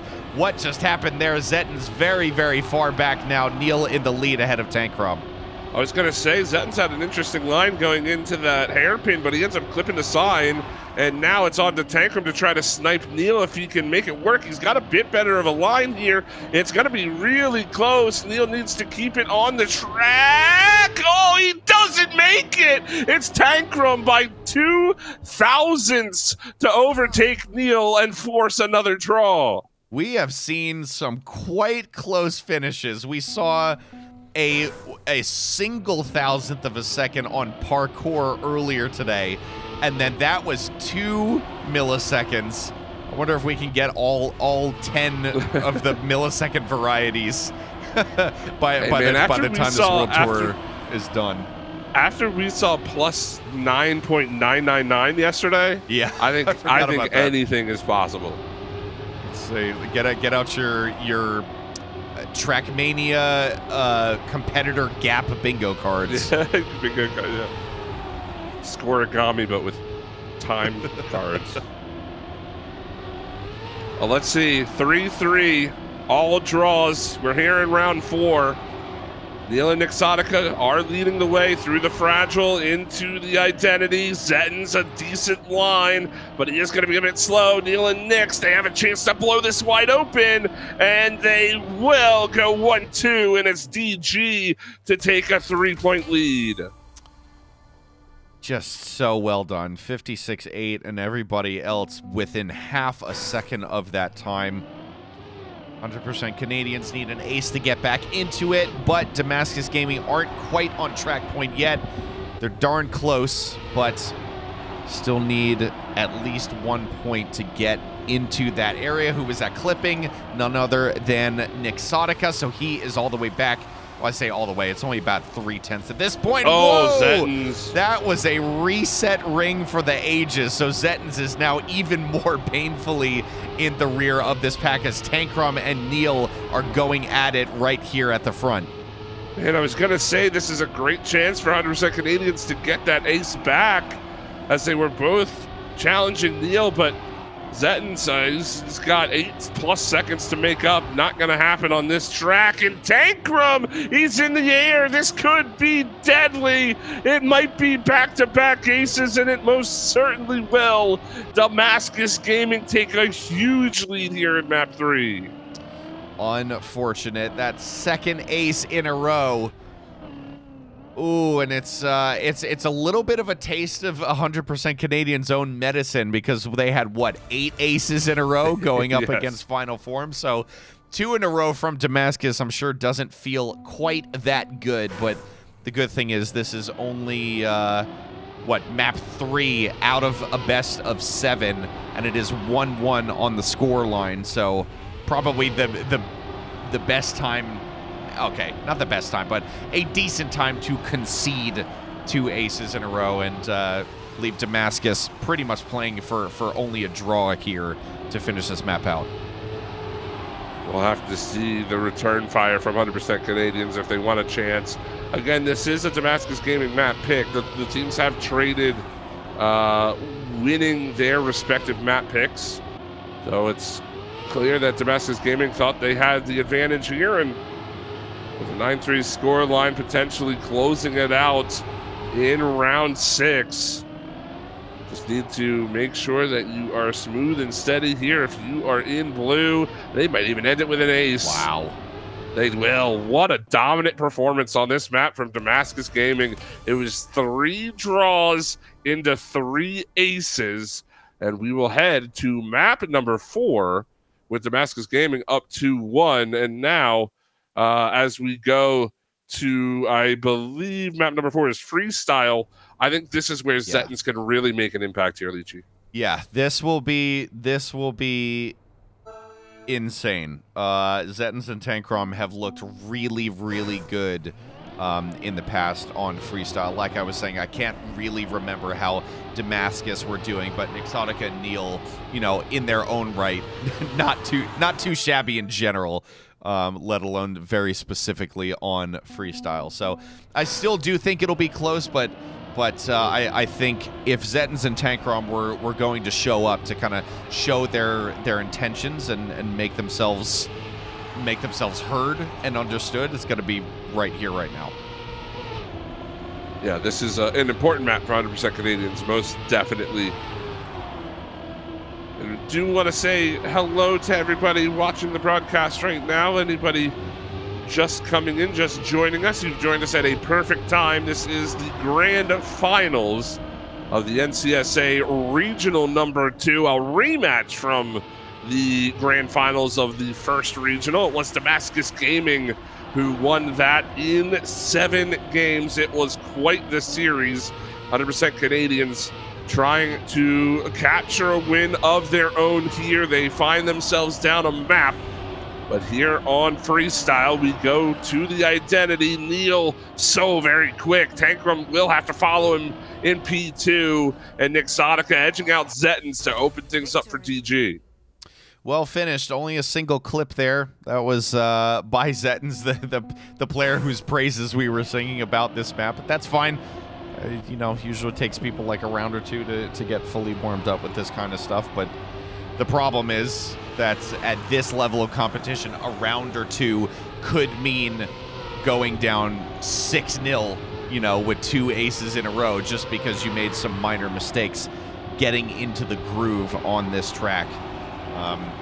And in a way, it's very tricky that the warm-ups are only, like, what, 10, 15 seconds long, because it doesn't really give the competitors enough time to get settled into the map, like, for the entire duration of the map. You only get that quick snippet of the beginning, and then it's on to live rounds. It is kind of nuts how fast these players are able to get into the groove of things when it comes to switching maps like that. As here comes Tankrum. P1, does he hold them off? He should, and he does. Zettens will follow things up in P4, so it is a draw. 100% Canadians keeping Damascus Gaming within reach. Pretty good round there, and a nice time from Tankrum. 3-2, 100% Canadians keeping this. Not strictly a stalemate because it is a lead for Damascus, but stalemate in terms of the lead not necessarily getting any bigger. They're doing what they need to do, just kind of waiting for the mistake from Damascus. It's not an inevitable mistake. I don't think any mistake could be called inevitable when you are discussing Damascus and mistakes in the same sentence. It's just they're so clean, they're so consistent. Even if the pace needs to suffer a little bit, I feel like I'd rather finish a run 3 or 4 tenths slower versus colliding with something and making a mistake that's going to be, you know, set me back even further. Easy for me to say. Oh, Zettens, I think he just lost a little bit of speed here. This could be dangerous for Damascus. Nix, he clips, but it's not going to be enough for Tankrum to get there. It's an ace for Damascus Gaming. And I called Zetten's number as we were joining this lobby, and that he has had some great performances on this map. But up to this point, through the first couple of rounds here, he's struggled to find his way towards the top of the leaderboard. And if 100% Canadians wants a chance in this series, and obviously specifically on this map, I think he really needs to turn it on coming into this next round. Exotica in the back, but by fractions of a second here throughout this early grass section. No steering block, so if anybody's new to these maps and you see there's a turn coming up, why aren't there steering? Well, that's exactly what that purple block is doing, is removing the car's ability to turn left or right. So they have to wait until they hit those reset blocks to restore that turning functionality to their cars. Just one more complication that these players have to deal with. It's definitely a theme throughout these maps as well. Interesting mechanics like that. Can 100% Canadians return fire with an ace of their own? Zettens won't be able to beat either one. Wow. And it's another ace for Damascus Gaming. Things are falling apart here for 100% Canadians. Yeah, this is starting to look dire. 9-2. 6-2 is one thing where, like, an ace will throw you back into it, but 9-2 is a completely different mountain to climb entirely. Neither Tankrum nor Zetten's taking that outside dirt line this time, just opting for the safe route. Don't necessarily blame them. Through the grass at least one more time. 100% Canadians quite literally need to be perfect from here on out. Only an ace will keep them in it. Yeah, this is high quality Trackmania again from both teams, but right now it just feels like 100% Canadians, they've been good. They haven't really even been, you know, making too many big mistakes, but it's cost them points, just the tenths that they've lost. And here again, it's Nixotica with so much more speed. He ends up clipping, and it's not going to matter. He ends up taking P2, and Damascus Gaming in 5 rounds will take 100% Canadians map pick, and they go up to match point heading into map 5. Wow. 10-4 will wrap this one up. We only spent 5 rounds on freestyle. That wasn't too long of a journey to this map, or a journey through this map, rather. Map 5, indeed, it is going to be reps. And, Hunted, I don't know if I could have picked a worse map to be on match point, on the receiving end of match point against Damascus Gaming than reps. Yeah, I think reps, again, you know, we've talked about it sort of being the signature track for Damascus Gaming. They are very fast in all aspects on this track, but 100% Canadians have also shown a pretty high level of consistency. Let's not forget, while, you know, there were a lot of aces towards, or rather in 100% Canadians' favor against Final Form, let's not forget 2 of them came off the back of Tankrum's insane speed through the identity to essentially go from P4 to P1 and snipe everybody in the lobby to force those aces. So, you know, if anybody has shown a high level of consistency outside of Damascus Gaming, it has been this Canadians team. And you can see Tankrum confidently out in front. The leading Nexotica Zettins is there as well, trying to overtake his opponent, and he will make the move, though Nexotica gonna battle back down the inside. Ultimately, it's Tankrum and Zettins, 1 and 2, towards the identity. Let's see how it goes. Both players looking pretty solid, and it will turn into an ace for 100% Canadians. Great opening rounds and a wonderful time from Tankrum. Great opening round indeed. 104.7, and Zettins very much close in tow as well. Oh, 3-0. Okay, that's one way to pick yourself up off the ground and, yeah, dust yourself off. Forget about that previous round and keep on going. Somebody clipped on the left side. That is Neil. Oh, but so does Zettins as well. So gonna have pretty much 2 packs here. Zettins v. Neil in the back, and then Tankrum v. Nexotica up front, who we're gonna check the progress of right now. Tankrum dealing with Nexotica pretty much neck and neck, not much to separate these 2 players.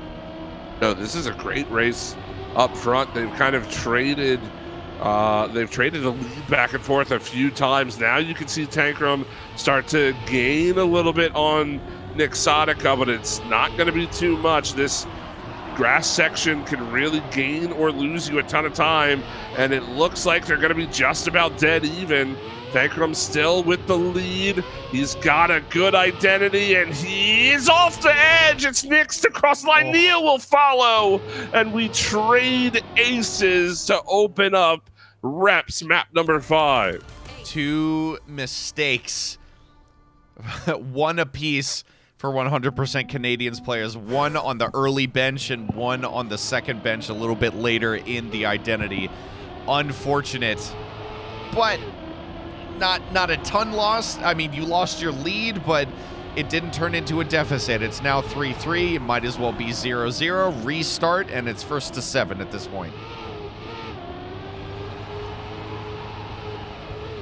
Again, an all North American matchup here. Neil and Nexotica, the remaining U.S. players, Tankrum and Zettins. We'll call them French Canadians, why not? Sure.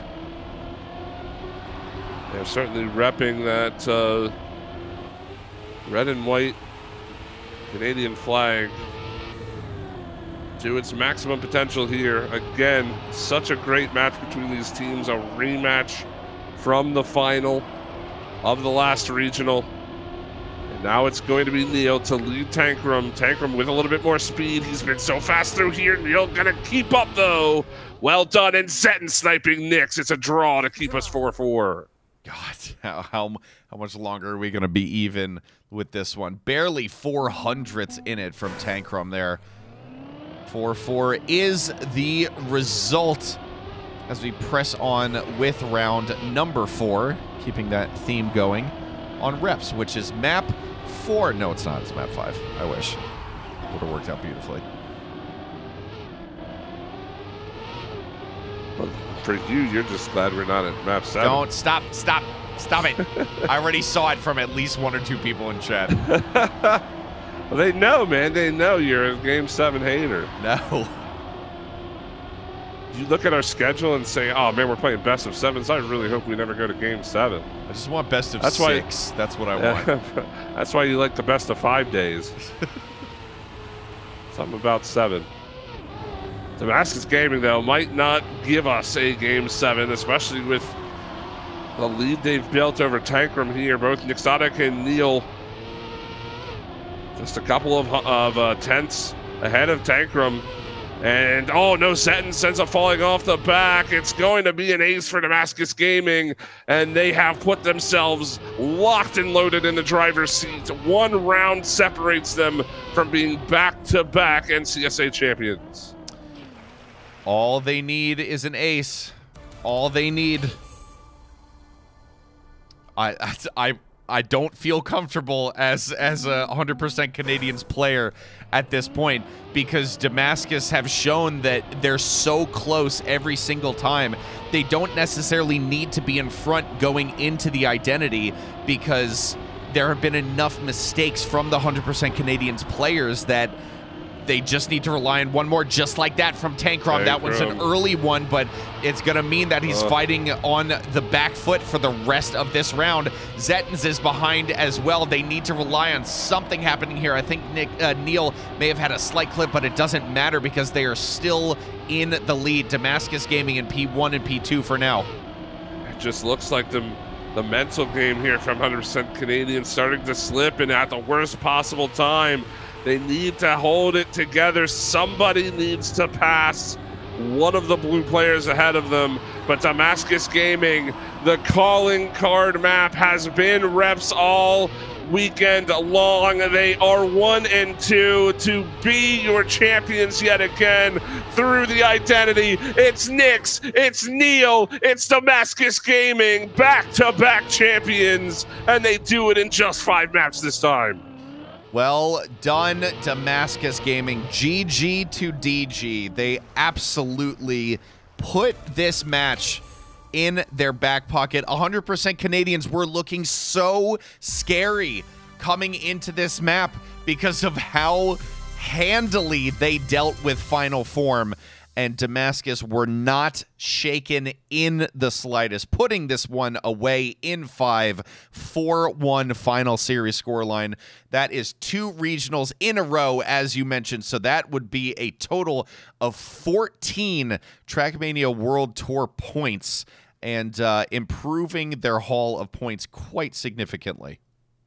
And I don't know if it's necessarily a lock at this point. It seems like it most certainly should be, but Damascus Gaming putting their best foot forward to being the #1 team coming out of the NCSA region for, you know, all of the various World Tour events, the All-Star event, all things like that considered. So keep an eye on this team. I'm very excited to see what they can do. Obviously, we have another regional a little bit later on, right? So it is not all set in stone. You never know what we might see. And I do want to say, if anybody is out there watching who is a longtime Trackmania player, or even if you're not, even if you're relatively new, you're from the region, you're from North, Central, or South America, and you're loving this competition, join up, sign up for the next regional. It's in 3 or 4 weeks. I don't know exactly the next date. It's in about a month from now. Make sure you sign up for that. There are plenty of spots open. Find yourself a teammate, start grinding the maps. It's a lot of fun. Even if you don't make it to day 2, it is certainly a lot of fun to compete, and we'd love to see more and more people coming out to play. But yeah, Lychee, I mean, this was a fantastic regional again. I think we didn't necessarily get to see the game 7 rematch that we would have wanted, but ultimately, you know, still Damascus Gaming just looking domination mode this regional. We were asked in the background how we thought Damascus as an NCSA team stacks up against other teams from different regionals around the world.